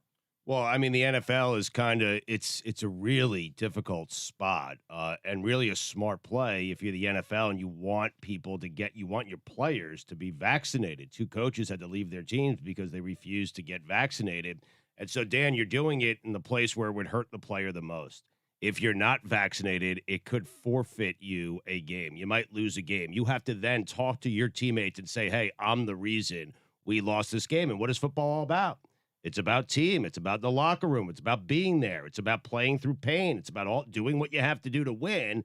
And if there's a guy out there who's not willing to do what he has to do to just play, then I don't know how that goes over in the locker room. So the NFL is really put the players in a really tricky spot where they almost have to get vaccinated or else they have to leave. The NFL will do whatever it has to do to protect the dollars. And in this case, it happens to fall on the right side of science. I'd be super curious which way they'd go with this if the protecting of the dollars went the wrong way on science, because the dollars are what get protected by the NFL, because Jerry Jones has to have that $225 million yacht. And speaking of Jerry Jones, I actually thought the comments from Dak Prescott over the weekend were kind of most illuminating here, where they asked him about the vaccine. He goes, I don't want to talk about it, personal issue, and then inexplicably cites HIPAA after he asked questions about the massive injury that he got last year and is trying to recover from. The HIPAA excuse is ridiculous, but just say no, man. And I do kind of wonder if someone can artfully explain why they're not getting vaccinated, right? Because I think so far the messengers have been pretty terrible. But as you said, there was a good piece in The Atlantic from one of the best journalists covering the pandemic about why people aren't getting vaccinated. I read a really good piece in the New York Times about the 500,000 people who got vaccinated last week, meaning this vaccine's been ready and available. Why are you waiting until now? And it's anywhere from, as you mentioned, I haven't had time, I haven't been able to get off work, I've been waiting to see, whether or not this would prove effective. I've been waiting to see, I didn't want to get it, but then a friend got it, and so, well, I guess I got to go get it now. So until it immediately surrounds you, you don't go and get it. There's reasons why, but they're not being artfully articulated right now. And the NFL is on the right side of history on this one. And they're trying to root out the coronavirus, and the Delta variant is penetrating people who are vaccinated. But at the same time, the NFL is not only, you mentioned forfeiting of a game, there's forfeiting of money. The team involved with, if a game has to be forfeited, the team involved with an unvaccinated breakout has to cover the losses. The players are at risk of losing their game checks, which you're a pro union guy. I don't know how the union lets that fly, but there's game checks that can be taken away from people who are unvaccinated. Jerry Jones has made some pretty pro-vaccine comments in the last weeks, though, about saying he wanted the Cowboys to be a leader in the NFL with their vaccination rate. So I found Dak Prescott's comments to be a little contradictory and confusing because, we all agree Jerry Jones runs the Cowboys. Do you think he's letting his star player, who he's paying the most money to, not get vaccinated? Now, the reason why I find this whole week particularly interesting is there are major Republican figures now that are encouraging people to go get vaccinated. We talked about Sean Hannity last week. Jerry Jones, I hadn't seen those comments, is a known Republican. I saw Sarah Huckabee Sanders, who's running for governor in Arkansas, was a former press secretary for Donald Trump, was encouraging people to go get the Trump vaccine, which was always kind of my thing, right? Is that this is one of Donald Trump's greatest achievements, in theory. The vaccine was developed under his watch. Why isn't he encouraging people to go get the vaccine that he can take credit for when he runs again in a couple of years' time? But ultimately, I found the politics of this very interesting, that basically, in some respects, the Republican Party is not encouraging people to prevent their own death, right? And if anything, have gotten people to a point where they are more likely to die as a result of their rhetoric. And so I found interesting that all of a sudden, several months into the vaccine rollout, there's been a switch in the conversation. Now, a lot of people who are anti-vax or weren't going to get vaccinated are kind of left wondering, well, should I go get it now? Is that just because the Delta variant had our worst day on Wall Street of the entire year that the entire conversation pivoted? It's possible, but also I don't know if you guys have been reading accounts of doctors and nurses working in hospitals in some parts of the country where their ICUs are completely full again and people are dying, and the numbers are getting really scary. Even here in Florida, the numbers are really high again. And I think people who are unvaccinated may be feeling some of the fear that they had a year ago and thinking, if there's a way to prevent this from happening to me, maybe that's going to be the catalyst that gets them to go and get the vaccine. And it's not just people are dying. As Chris said, the voter base, they're dying. Right, exactly. It might even be just a simple math game, which is if we're killing our voters. Yeah, if more of our voters die than the other sides, we might lose the next election. That's an awfully cynical way of looking at it, and I believe the most accurate way of looking at it is that's where we draw the line. Look, hate makes us power and money, and division makes us power and money, but voter fraud and voter suppression makes us power and money. But if we start actively killing our voters, we need them. We're going to have a hard time getting reelected. I actually think Michael Irvin's comment about, he said, like, if the government wants you dead, we'd all be dead already. I thought that was very prescient because it's true. Like, the government actually wants to keep everyone alive so we can keep paying into our health insurance and keep giving the government our tax money. Like, they want to keep us pumping, our blood pumping until we're off. Well, okay, Roy, that's fair. But, like, I think Michael Irvin was onto something. That's all I'm saying. Petered out there. Twice in the last 2 segments, she's fallen apart a couple of times. I don't know what's happening with her. Billy, let's get to. You need cafecito? I've only had 3 this morning, so I'm like running a little on low. Billy, what is it that you did that you never thought you would do that you might do again? Well, Dan, thanks for asking. So, the other day I was walking down the street, and I think of myself as a rather thrifty person. You know, I find a quarter on the floor, I'll pick up a quarter. I find a penny, I'll pick up a penny. You know, penny saves a penny earned. So, walking down the street, and I find something that you rarely see, Dan. A $20 bill on the floor, walking down Ocean Drive on my way to the studio. And you know what I said? I'm going to keep walking. I'm not going to touch that. I don't know if there's poop under that. I don't know if this is glued to the floor. I don't know what's going on there, but I am not touching that. I don't have a glove. I'm not going to sterilize that. I'm not touching that $20 bill. And there's people who are behind me kind of cleaning the streets. I said, you know what? They can have that. They can find that. They want that. They can pick it up. I don't think I'm going to pick it up. Since this whole thing has started, Dan, I haven't picked up a cent from the floor. You are just distrustful. You are distrustful of everything. Well, it sounds like you were thinking it might be a prank, that someone put a $20 there. Like, why was it covering poop? Well, I mean, why does South Beach? Yeah, exactly. Why does anything happen on South Beach that happens on South Beach? I mean, the fact that there could be human or animal or any feces of any kind on money just stuck on the ground is not that crazy of an idea, right? And it's one of those things you don't want to figure out until, like, you can't figure that out until you've grabbed it and then, oh, what's this? Oh, it's poop on my hand. Did you consider it all going to get Lysol and turning back around and, spending $3 on Lysol so you would make $17 in profit? Still poop on it, though. Yeah, but that's the thing, is that if there is poop on it and then I spend the $3 or $4 on Lysol and then I spray it, then I'm out $4 or $5. And here's another thing that I need explained to me.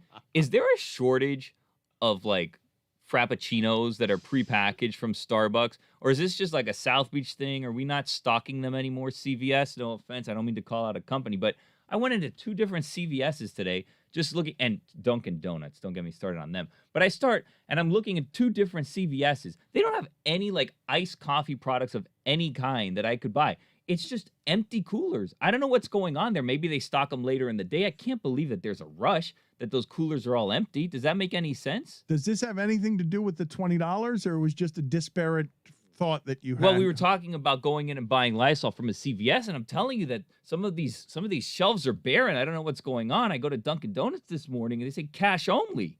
Cash only. I don't have cash. I can't spend $2 on donuts. Cash only. 20. I mean, you would have had cash. But it's poop 20. Doesn't all money have poop on it?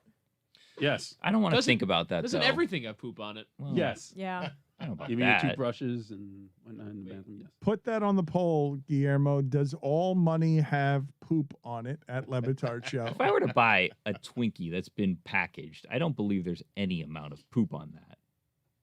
Maybe the person who handled the packaging had some poop on their hands. Do you think that the majority of people listening to this would walk past a $20 Right now? bill? I don't think anybody would. No, I think they would right now with COVID, especially on South Beach. So you put South Beach, put that $20 bill on South Beach, they'll walk right past it. Then you sprinkle in COVID. I told you a while ago, I don't pick up golf balls on the golf course anymore because I'm worried about COVID. I am. Stugotz. I'm serious. Stugotz, we know by now that COVID doesn't live on surfaces like that. I don't know that. No one knows We enough do about know it. No, we that. thought it was over, and now there's this Delta variant, and it's not over. All right? No one knows That's anything because about this a whole thing. bunch of people were told to Listen. go gather in rooms even though they're not vaccinated, When- and they're spreading the coronavirus indoors, We think. not on a golf ball. When Fauci says I can pick up golf balls again, he hasn't said it He yet. has said you can pick he up did golf not balls. say it to me. COVID Hasn't does said not it. live on certain. Well, okay, so you want us to get Anthony Fauci on the show, Yes. and you can ask him Yes. whether or not you can touch a golf ball. Stugotz, you can touch a golf ball, you'll be not so fine. certain. I did the look around, too, to see, like, did anyone drop this $20? Should I alert someone, hey, I think you dropped $20 here. Maybe you want to come get it? And I said, you know what? Better safe than sorry. Let me keep walking, survive in advance. So was it a germ-based decision? Yeah, weren't you listening?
What happened with you and a bagel, and what happened with you saying that you want to have a conversation about the most dangerous things to slice? Like, what something must have happened to you this weekend, because what you come in here with is just a series. If you've taken a flight, all of a sudden you've got a whole lot of flying observations. Got a great hotel anecdote into weekend observations. Thank you. So what happened to you with a bagel, and why are bagels dangerous to slice? So I'm still slicing bagels the traditional way with, a very sharp knife. A bagel's tough to get through. And when it gets through, it's kind of, you don't know where it's going to come through at. Sometimes it's your finger. Sometimes you've avoided the finger.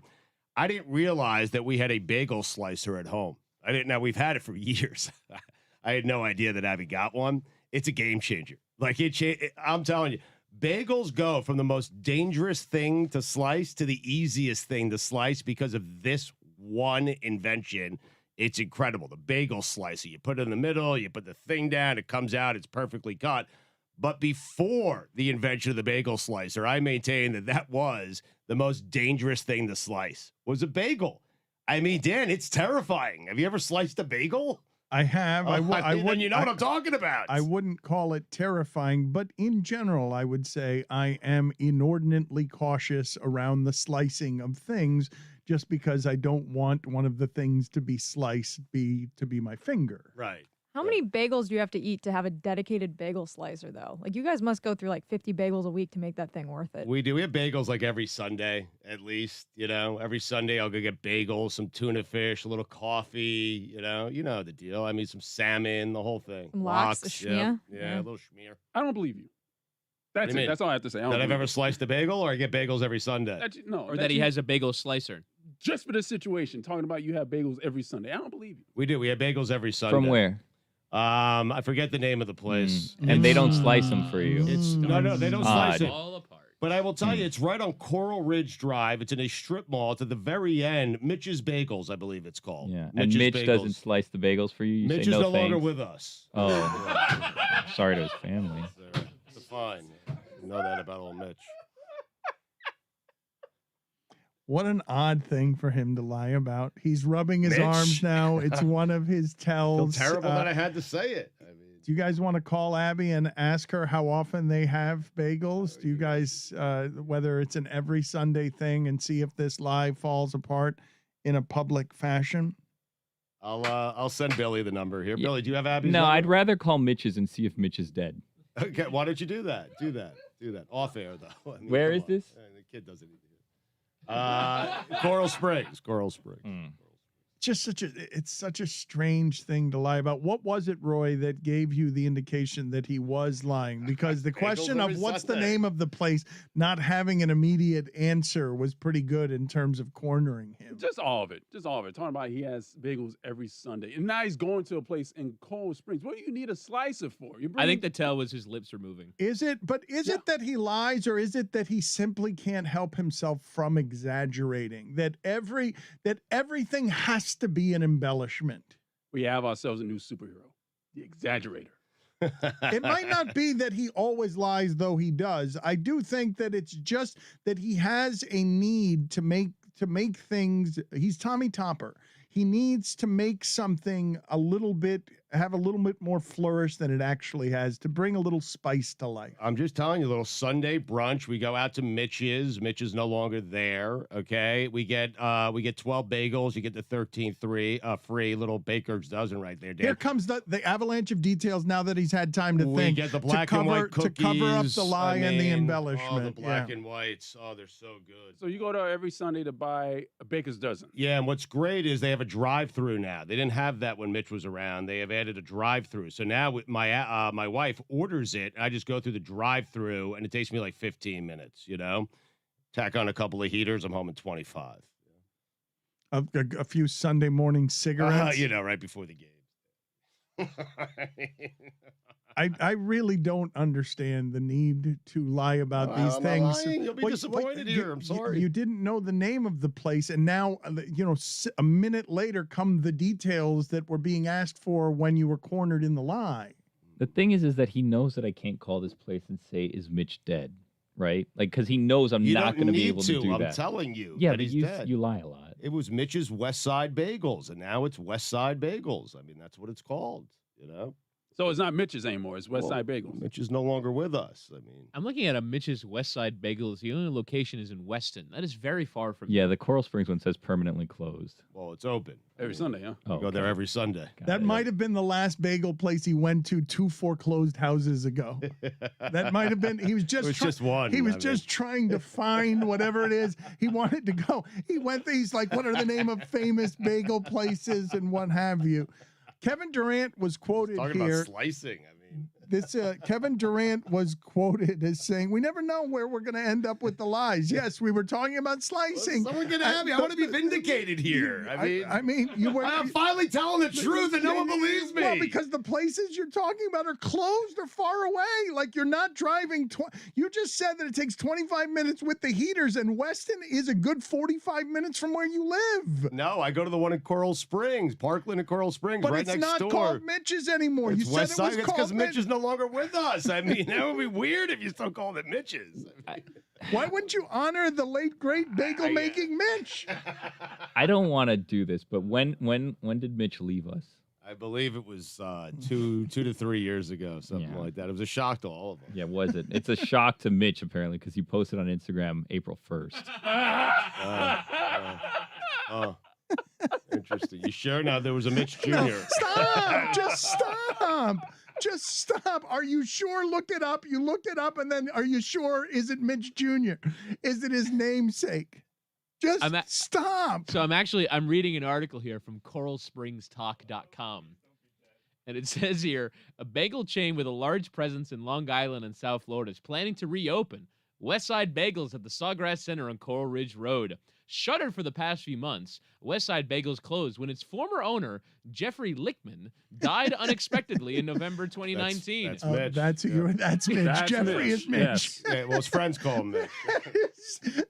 That's Is Mitch. his middle name? That's Jeffrey. Oh, Mitchell. So Kevin Durant. Is it $50 for killing Mitch? That is Mitch. I think that is. He's saying that Jeff is Mitch. He pivots to wherever it is that he can just I'm keep amazed. lying. I'm It is- amazed at his ability to do. it His is- friends it call is- him Mitch. that's Just Mitch. off the tip of his Yeah, tongue. well, he has had a lot of practice over many decades lying. I don't know when. Let's examine this for a second. When and how and why did you become a liar? Like what did you get in trouble in your childhood? Was there no one punishing you? Was there anyone teaching you the morality of truth telling? Like how did it It's become happen? like an inside the actor's studio interview of Stugotz. Yes, I want to now know what did the it roots. begin? It came so naturally to me. I can't pinpoint an actual date or. Well, the reason was to benefit myself. I can't, but other than that, I don't. It's been a while. How are you not better at it with all of this practice that these things can fall apart on you this quickly? Anytime we call someone, or, I was great at it right up until I started hanging out with you, and then you have all these probing questions. I mean, you used to just get they away. all fall apart. I can't keep up with you, and as I've gotten older, I've gotten worse at it. That's good. I can't do the inventory on the whack-a-mole of keeping inventory of all the facts and lies that you get wrong. Why would I lie about getting bagels? Who knows? Exactly. I don't have any idea why you would lie about any of the things that you lie about. I don't know. I'm fascinated and intrigued, but I don't know why you lie so poorly or why you insist upon lying about every goddamn thing in the universe, where nothing can just be by itself and be the truth. I have to concoct a tapestry about Mitch's Jeff, and he's no longer with us, and he makes me bagels, even though I haven't had bagels in 6 months. I have them in every week, and I don't smoke heaters except on Sunday morning when I'm taking the 25-minute drive to someplace that's 50 minutes away. I think the initial lie was to defend him owning a bagel cutter. Yes. Yeah. Bagel slicer, yes. Yeah. Can you imagine Stugotz Such a being great invention. interrogated on a crime he has committed? Because it's not just that he lies and it's not just that his tells are obvious. It's that he thinks he's being great at the lying. And so I do believe that Stugotz, when being interrogated and just under a single swinging light bulb of interrogation, I believe he would think that he's killing it while accidentally confessing. You're never going to get past Columbo this, Stugotz, I can tell you that. I had an experience with Stugotz last week where The cops are just laughing at me. On the inside. I'm still convinced Stugotz was lying to me, even though he was sending me photos of Xfinity trucks fixing the internet. He told me that the internet was out in his house. And then he's sending me pictures of Xfinity trucks and fire trucks and all of this stuff because he was trying to get out of an interview that he was doing, I believe. And he promised me that's not what was going on and went to the lengths of sending me all of these photos and telling me, buddy, I'll do it tomorrow. Don't worry. It's okay. And then the next day he was on a flight, and then the next day he was driving somewhere. But I'm convinced he has these photos stored up for a rainy day to just tell us, hey, listen, I lost internet. Here's an Xfinity truck trying to work on it. Jesus, he's on to me. I think he's just searching the internet. I believe that it's like the bear on Trey Wingo's porch. I believe he's just got an assortment, a file for his lies. It's Excuse folder. a library. Hey! Hey-o.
Excited to have champion Bobby Portis with us. I don't imagine there's been a hell of a lot of sleep. I don't know how many sober bucks there are, but before we get to Bobby, and we seem to hear a smoke detector or a fire alarm beeping that needs a battery charge in his house. We're not totally sure. He doesn't hear it, but it reminded us of talking to Daniel Cormier, who had been trying to find out where that sound was coming from in his house and never could find it. Play that sound for us. Oh, no, you just have the sound itself. I looked it up. I only have the sound effect itself. Yeah. Okay, no, I want the sound of Daniel Cormier being confused by the sound. So if you hear the sound in Bobby Portis's house, now he's leaving. He's going someplace else. Bobby, tell us what the last couple of days have been like for you guys. How much sleep is there, and how much of an emotional whirlwind has it been? I'm not gonna lie, the feeling of sacrificing the entire year, just all the COVID protocols we had to go through, being away from our families from an extended period of time, just all those things, and to get to the NBA Finals, to experience that with my family and my friends and my teammates, that's one of the best feelings ever. When you first make it to the NBA, you don't really understand the journey that you're gonna grow on in this league. Some guys come in high rated, college guys, high school guys. If you get to the league, you have to suddenly find a niche and find a role to, impact winning and help a team. And I'm just blessed to be in this position to even call myself a champ. Are you still filled with rage that you got a technical foul for running excitedly along the sidelines? I think it was money well spent, man. Money well spent for sure. I had a blast, man. I had a fun time this year. I just started being myself, as the season progressed, and my teammates knew that. And, when I do things like that, energy plays, just talking and being energetic, I think it just kind of puts a battery into my teammates, and it just helps us all out. I can't believe I got a tick. I thought I played good defense, cut Crowder off twice, and I think he tripped over his own feet, and they called foul on me, but I seen the memes they got made of me doing that too, though, so that's pretty cool and funny. How difficult was the decision to leave the Knicks and join the Bucks? Take us through that decision. So last summer, 2019 summer, I signed a 2-year deal with the Knicks. And second year was team option. They turned my team option down, and they tried to sign me back for a lesser deal. I was making around $15 million last year prior. They wanted to sign me for a little lesser deal, just to make some money work and things like that, because I didn't really have. I had a cool year, but I didn't really have a good year. But I decided to just come to the Bucks for less money and just have a chance on impact and winning, and just get my name back out there, and just being on a winning culture, winning team. That's what it came down to me. And I think, it was a match made in heaven. Getting a chance to be on a team with guys that sacrifice and seeing what hard work can really do for a person. Having great coaches like Coach Bud and his staff, they really just believed in me and just let me be myself all year long. I just credit all of them for it. But, the process was it was kind of difficult, because when you're 25 at the time, and you really can't play basketball forever. You want to play at least 10 years. I want to play at least 15 years. You need to make as much money as you can. And I turned down a lot of money to come, being in this environment to hopefully win a championship, and we got it done. So that was the decision. You mentioned $15 million the last year with the Knicks, and then a Bucks deal of 2 years, $7.4 million. That had to sting, right? Making that decision is difficult when you're talking about those kinds of dollars. Yeah, obviously, yeah. But at the same time, I knew how much work I had put in over the last season. I watched the bubble last year, and I saw some flaws that I thought I could fit with that team. And that's the start if I ever got on a team like that with guys like Giannis and Chris that can, create for others. And I can play off those guys and things like that. Obviously, when you in your profession, you want to make as much money as you can. But just me taking a year from, making the type of dollars I wanted to make and things like that. It was all worth it. I got a chance to get the NBA ring. I got a chance to experience winning, impact winning. I got a chance to be on the biggest stage in basketball, and I just thought it was just it was a match made in heaven for me. But going forward, obviously I'm 26 now. I'm not getting any younger, so I don't know if that's a possibility anymore. Bobby, you mentioned one of the best feelings ever, winning that NBA championship. I'm wondering, is it the best professional feeling you've had, or is there something else? How could there be? He's played for other that and getting teams. drafted. Like that and getting drafted, probably the top two. When you first get drafted into the league, you've been watching the drafts your entire life. I think everybody watches the draft, no matter who's in it. You're gonna at least watching and chime in because trades happen. You see teams clearing up space and things like that for other guys going into free agency right after the draft and all those things. So getting drafted is one of those close feelings to it. But winning the championship, having all my friends and family there, having my mom experience it, knowing that I grew up watching Kobe versus KG, LeBron all those years versus the Warriors, and so on and so on, and being able to be in the same position that those guys were to host Larry O'Brien and things like that, and all those things. Just I don't know, like those two experiences of my career so far are part of the top two, and it's a tough top two to pick from.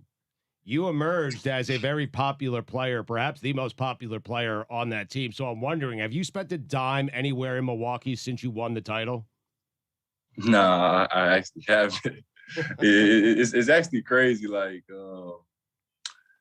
the journey, man, like from the year, like from us starting with no fans in December and January and February, and then getting like 200 fans in March the first week, and then they started doubling them and tripling them throughout the weeks. And for us to go from 0 fans to 17,000 fans inside and 80,000 fans outside, and to be from where I'm from Little Rock, Arkansas, and have guys cheering my name, Bobby, Bobby, Bobby, like I can't make that up. Like that's a feeling I'll have forever. I can, one day, show my kids when I have kids and things like that. So it's been a blast, man, just to be a Buck and just to experience all the things that come with winning.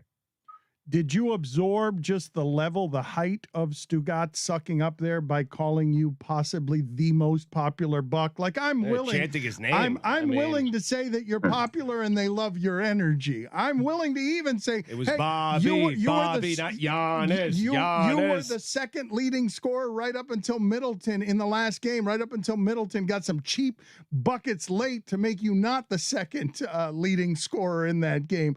But I think the popularity of Giannis is probably something that is a little bit larger than what Bobby is experiencing here, even though you're energy guy and fans love energy guy. Yeah, for sure. When you play in a small market, they kind of appreciate all the guys. When I played in Chicago, I played in New York. Those type of, markets and teams, organizations really want the big name guys, the splash guys, it's the guys that can sell the box office tickets and things like that. But when you play for a small market team, they appreciate everybody. They appreciate the hard work that you do. They go to work every day and try to provide for their family just like you. So they appreciate your hard work when they go pay for a ticket to bring their kids to come watch you play. They wanted to see you give it your all. And I just think that's where me and Milwaukee fit close at. Just having the chance to go out there and be myself, bring energy to the game. Fans really support that and really love that. And it's a blue-collar city, and I'm a blue-collar player. When Giannis, after winning the title, talked about team, talked about sticking together, doing it in the city you were drafted by, but with the organization you were drafted by, did you feel what I was feeling, that he was talking directly to Kevin Durant? Nah, kind of, but I don't know. Giannis is a different guy, man. I've been on teams with superstar players and things like that. But he's a different type of guy, man. He's a humble guy. He's selfless. He gives his all to the team. He puts his body on the line every night. He tries to play every game, doesn't not want to play. Loves the game of basketball. I think his biggest trait, man, is him being humble, man. When you get to the level he's got to, he's won 2 MVPs, Defensive Player of the Year. He even won the All-Star MVP this year and the Finals MVP. So his resume speaks for itself. But when you have that large of a fan base, that large of accolades and things like that, and to be who he is every day, selfless, humble in everything he does, motivating guys. I wouldn't want to, have another teammate, man. He's the best teammate to have on your team that's pulling for you and riding for you. He puts confidence in his teammates, and he's just a joy to play with. He's fun to play with. You think that he could eat 50 nugget minis? That's something that he can throw into the furnace as fuel of his body. You think he can eat that much? So it was him, his girl, his son. I think they can eat 50 between those three. Who is the least sober buck over the last 3 days? The least sober, probably Chris Middleton and Drew, because they had the long flight to Tokyo like a couple of days after we won the championship. So I know they ain't drunk nothing at all, but they had to go right over there. Take us with you here as you wander around. I'm assuming, maybe I'm wrong. You've been in Milwaukee through the parade? Are you now in Milwaukee? I want to know what it's like to be Bobby Portis right now, walking into a restaurant or a bar. Is it something where you simply are not, you're having free stuff thrown at you? So we won the championship on Tuesday, and it's like your whole life kind of changes a little bit.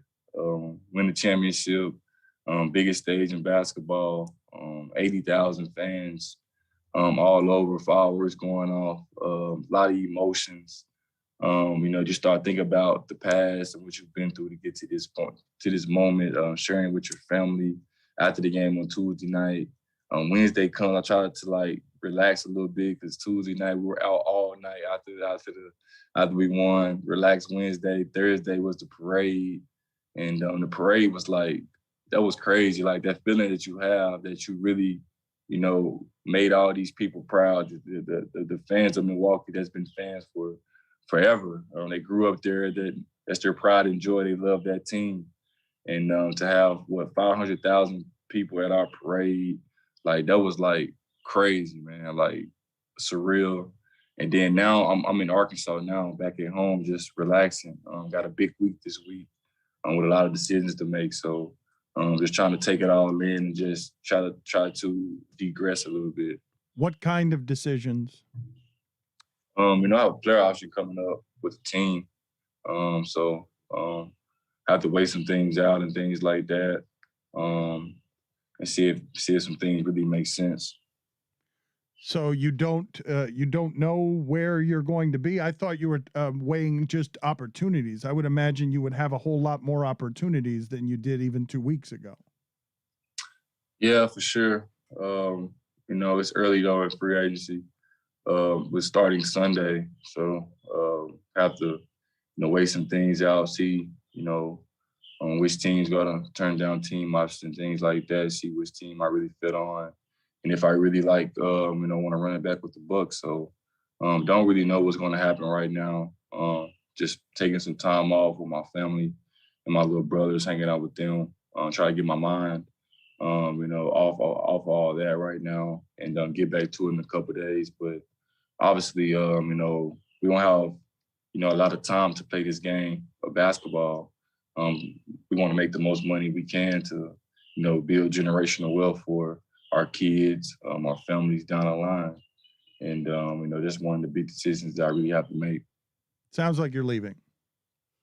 I mean, that's what it sounds like. It sounds like you're getting paid, Bobby. Generational wealth is not the contract you're presently under. It's wealth, but it's not generational wealth. Let's play for Bobby Portis some sound of Amin Elhassan analyzing this series when the Bucks came back to Milwaukee down 0-2. And to be honest with you, Dan, I have zero confidence the Bucks can win a game. Really? You had zero confidence? What in their history gives us the confidence that they'll make adjustments? They don't do that. Wow. They don't do that. And the Suns are outplaying them in every facet of the game. I'm not going to lie, though. Previously in years, the rosters, no shade or anything, but, the rosters that was in place that the Bucks had didn't allow them to do the things that our roster could do. We had versatile players on the defensive end. We had different guys on offensive end that can go for 20 points every night. So I just think the teams was just totally different. Like our team was, probably like our team came in third place, obviously in the East this year, but we had some games where we just tried to do different things to try to see if it worked for us. So it was just a different year overall. So, when we got down 2-0 against Brooklyn, we got down 2-0 against the Sun, it's like the whole world was counting us out, but we all knew what we had in us. We knew we just played our style of basketball, then, it's always going to be a tough on the opposing team. But Amin's a jackass, no? Huh? Amin, he's a jackass. The guy who said you couldn't adjust and all that. He also said it was one of the worst finals teams ever. Yeah. You were one of the worst finals teams ever. Yeah, a lot of people said like we're one of the dumbest teams in finals history. I saw all that. So, that's their personal opinions. But when they look up the 2021 champions, that's written in stone forever. All our names are tied together forever, and you can't take that from us. We went out there and earned 4 wins in the finals. It wasn't easy either. Some games the refs didn't want to give it to us. We knew that, but we had to go take it. Game 5 on the road in Phoenix, nobody expected us to win. Game 5, we went down, never got down big early. We fought back and we stuck together and we fought through adversity. So, we're the champs and you can't take that from us. Anyone on the Suns you despise? You enjoyed smiling at Chris Paul when he was barking at your belly button. Is there anyone on that team that you have some extra bad feelings for after that series? Nah, not for real. Campaign like my homie. Campaign and Torrey. I played on the team with those guys. Each one more too. Devin Booker, I've been playing against him since we were like 17, 16 years old. So we have a 10-year plus relationship going against one another. He beat me in the SEC championship too when he was a freshman. I was a sophomore. We played for Kentucky too, so that kind of felt good. Beating him in the finals. But me and Jay Crowder always went at it my whole career. My second year in the league, we made the playoffs with the Bulls. He played for the Celtics at the time, and we kind of went at it then too. So it's kind of fun to go at it with him again too. He's a competitor. He brings it every day, and it's fun playing against guys like that. Chris Paul should have shook your hand though, right? Yeah. Probably so, but I don't really care about that. Your backyard sounds lovely. It's amazing. It sounds like you have arrived in actual heaven here, not just basketball heaven, but you just sound like Little you're in a Tweety very birds. tranquil, peaceful, happiest time of your life type of place. Yeah, the birds are really chirping this morning. I don't know what's gotten into them. They're doing it more than normal, actually. I haven't been here in months since March. This is my, third day here, being here. So they are going, pretty crazy right now outside. You have a clothing line called Underdog, and you've mentioned where you're from here a couple of times. So what do you regard as the most improbable parts of your story? One, just having a mom that never complained, having a mom that had 4 kids, had to take care of them as a single mom. Never wavered, always stayed down, never got down on herself. Obviously, times always got tough. And she had help along the way, but she always just tried to give us the best she could and provide. Never had to worry about eating and things like that. Moved around a lot as a kid, but I always wanted the best. She always wanted the best for us. I just think my mom, as a kid, showed me how to work hard, showed me, what hard work really does for a person. When they work hard, they reap all the rewards. That instance. When I was in high school, I started like 17 games in my 10th grade year on the varsity team. Like for the rest of the year, I kind of got benched a little bit for like the upperclassmen, the seniors and stuff. And I won 4 state championships. And that year, I didn't really have an impact in the championship game. And I kind of cried a little bit because I wanted to like win so bad and have an impact on winning. I've just always been a competitor. And I cried on the way home. My mom asked me what's wrong with me. And she told me, I told her what was wrong. She told me I need to start working harder on my craft and things like that, start dedicating more. And those words always stick with me when times get hard, when things get rocky, when adversity hits. I always think of my mom saying that in my 10th grade year because that's what really turned the corner for me. That summer, I really started working harder in the spring, and I just kind of took off. And basketball rankings, my exposure, went through the roof, and God started noticing me more. From there, you were Arkansas Mr. Basketball, first team parade All-American, McDonald's All-American, SEC All-Freshman team, second team All-SEC, first team All-SEC, SEC Player of the Year in 2015. So when you are enjoying the fruits of that journey and the emotions of that journey, who did you share it with that moved you the most among the experiences that you had immediately after winning the championship? Can you say that one more time? The person or the moment that you remember the most in terms of being moving because you were able to share this with them because they understood your journey better than most immediately afterward. After Arkansas? No, after winning the championship in the last few days. I just think the journey, man, like my mom's always been my number one fan. So just having her there, having her experience, just everything that we went through our whole lives, just ups and downs, moving from place to place. My mom missing out on AAU games that she wanted to come to because she had to work to take care of me and my little brothers. Her missing on my high school game because she had to work and things like that. And her finally being able to be at almost every one of my playoff games, her not having to work. And, her just being there in the building to see her son grow as a man, grow as a player, and see me succeed in my profession.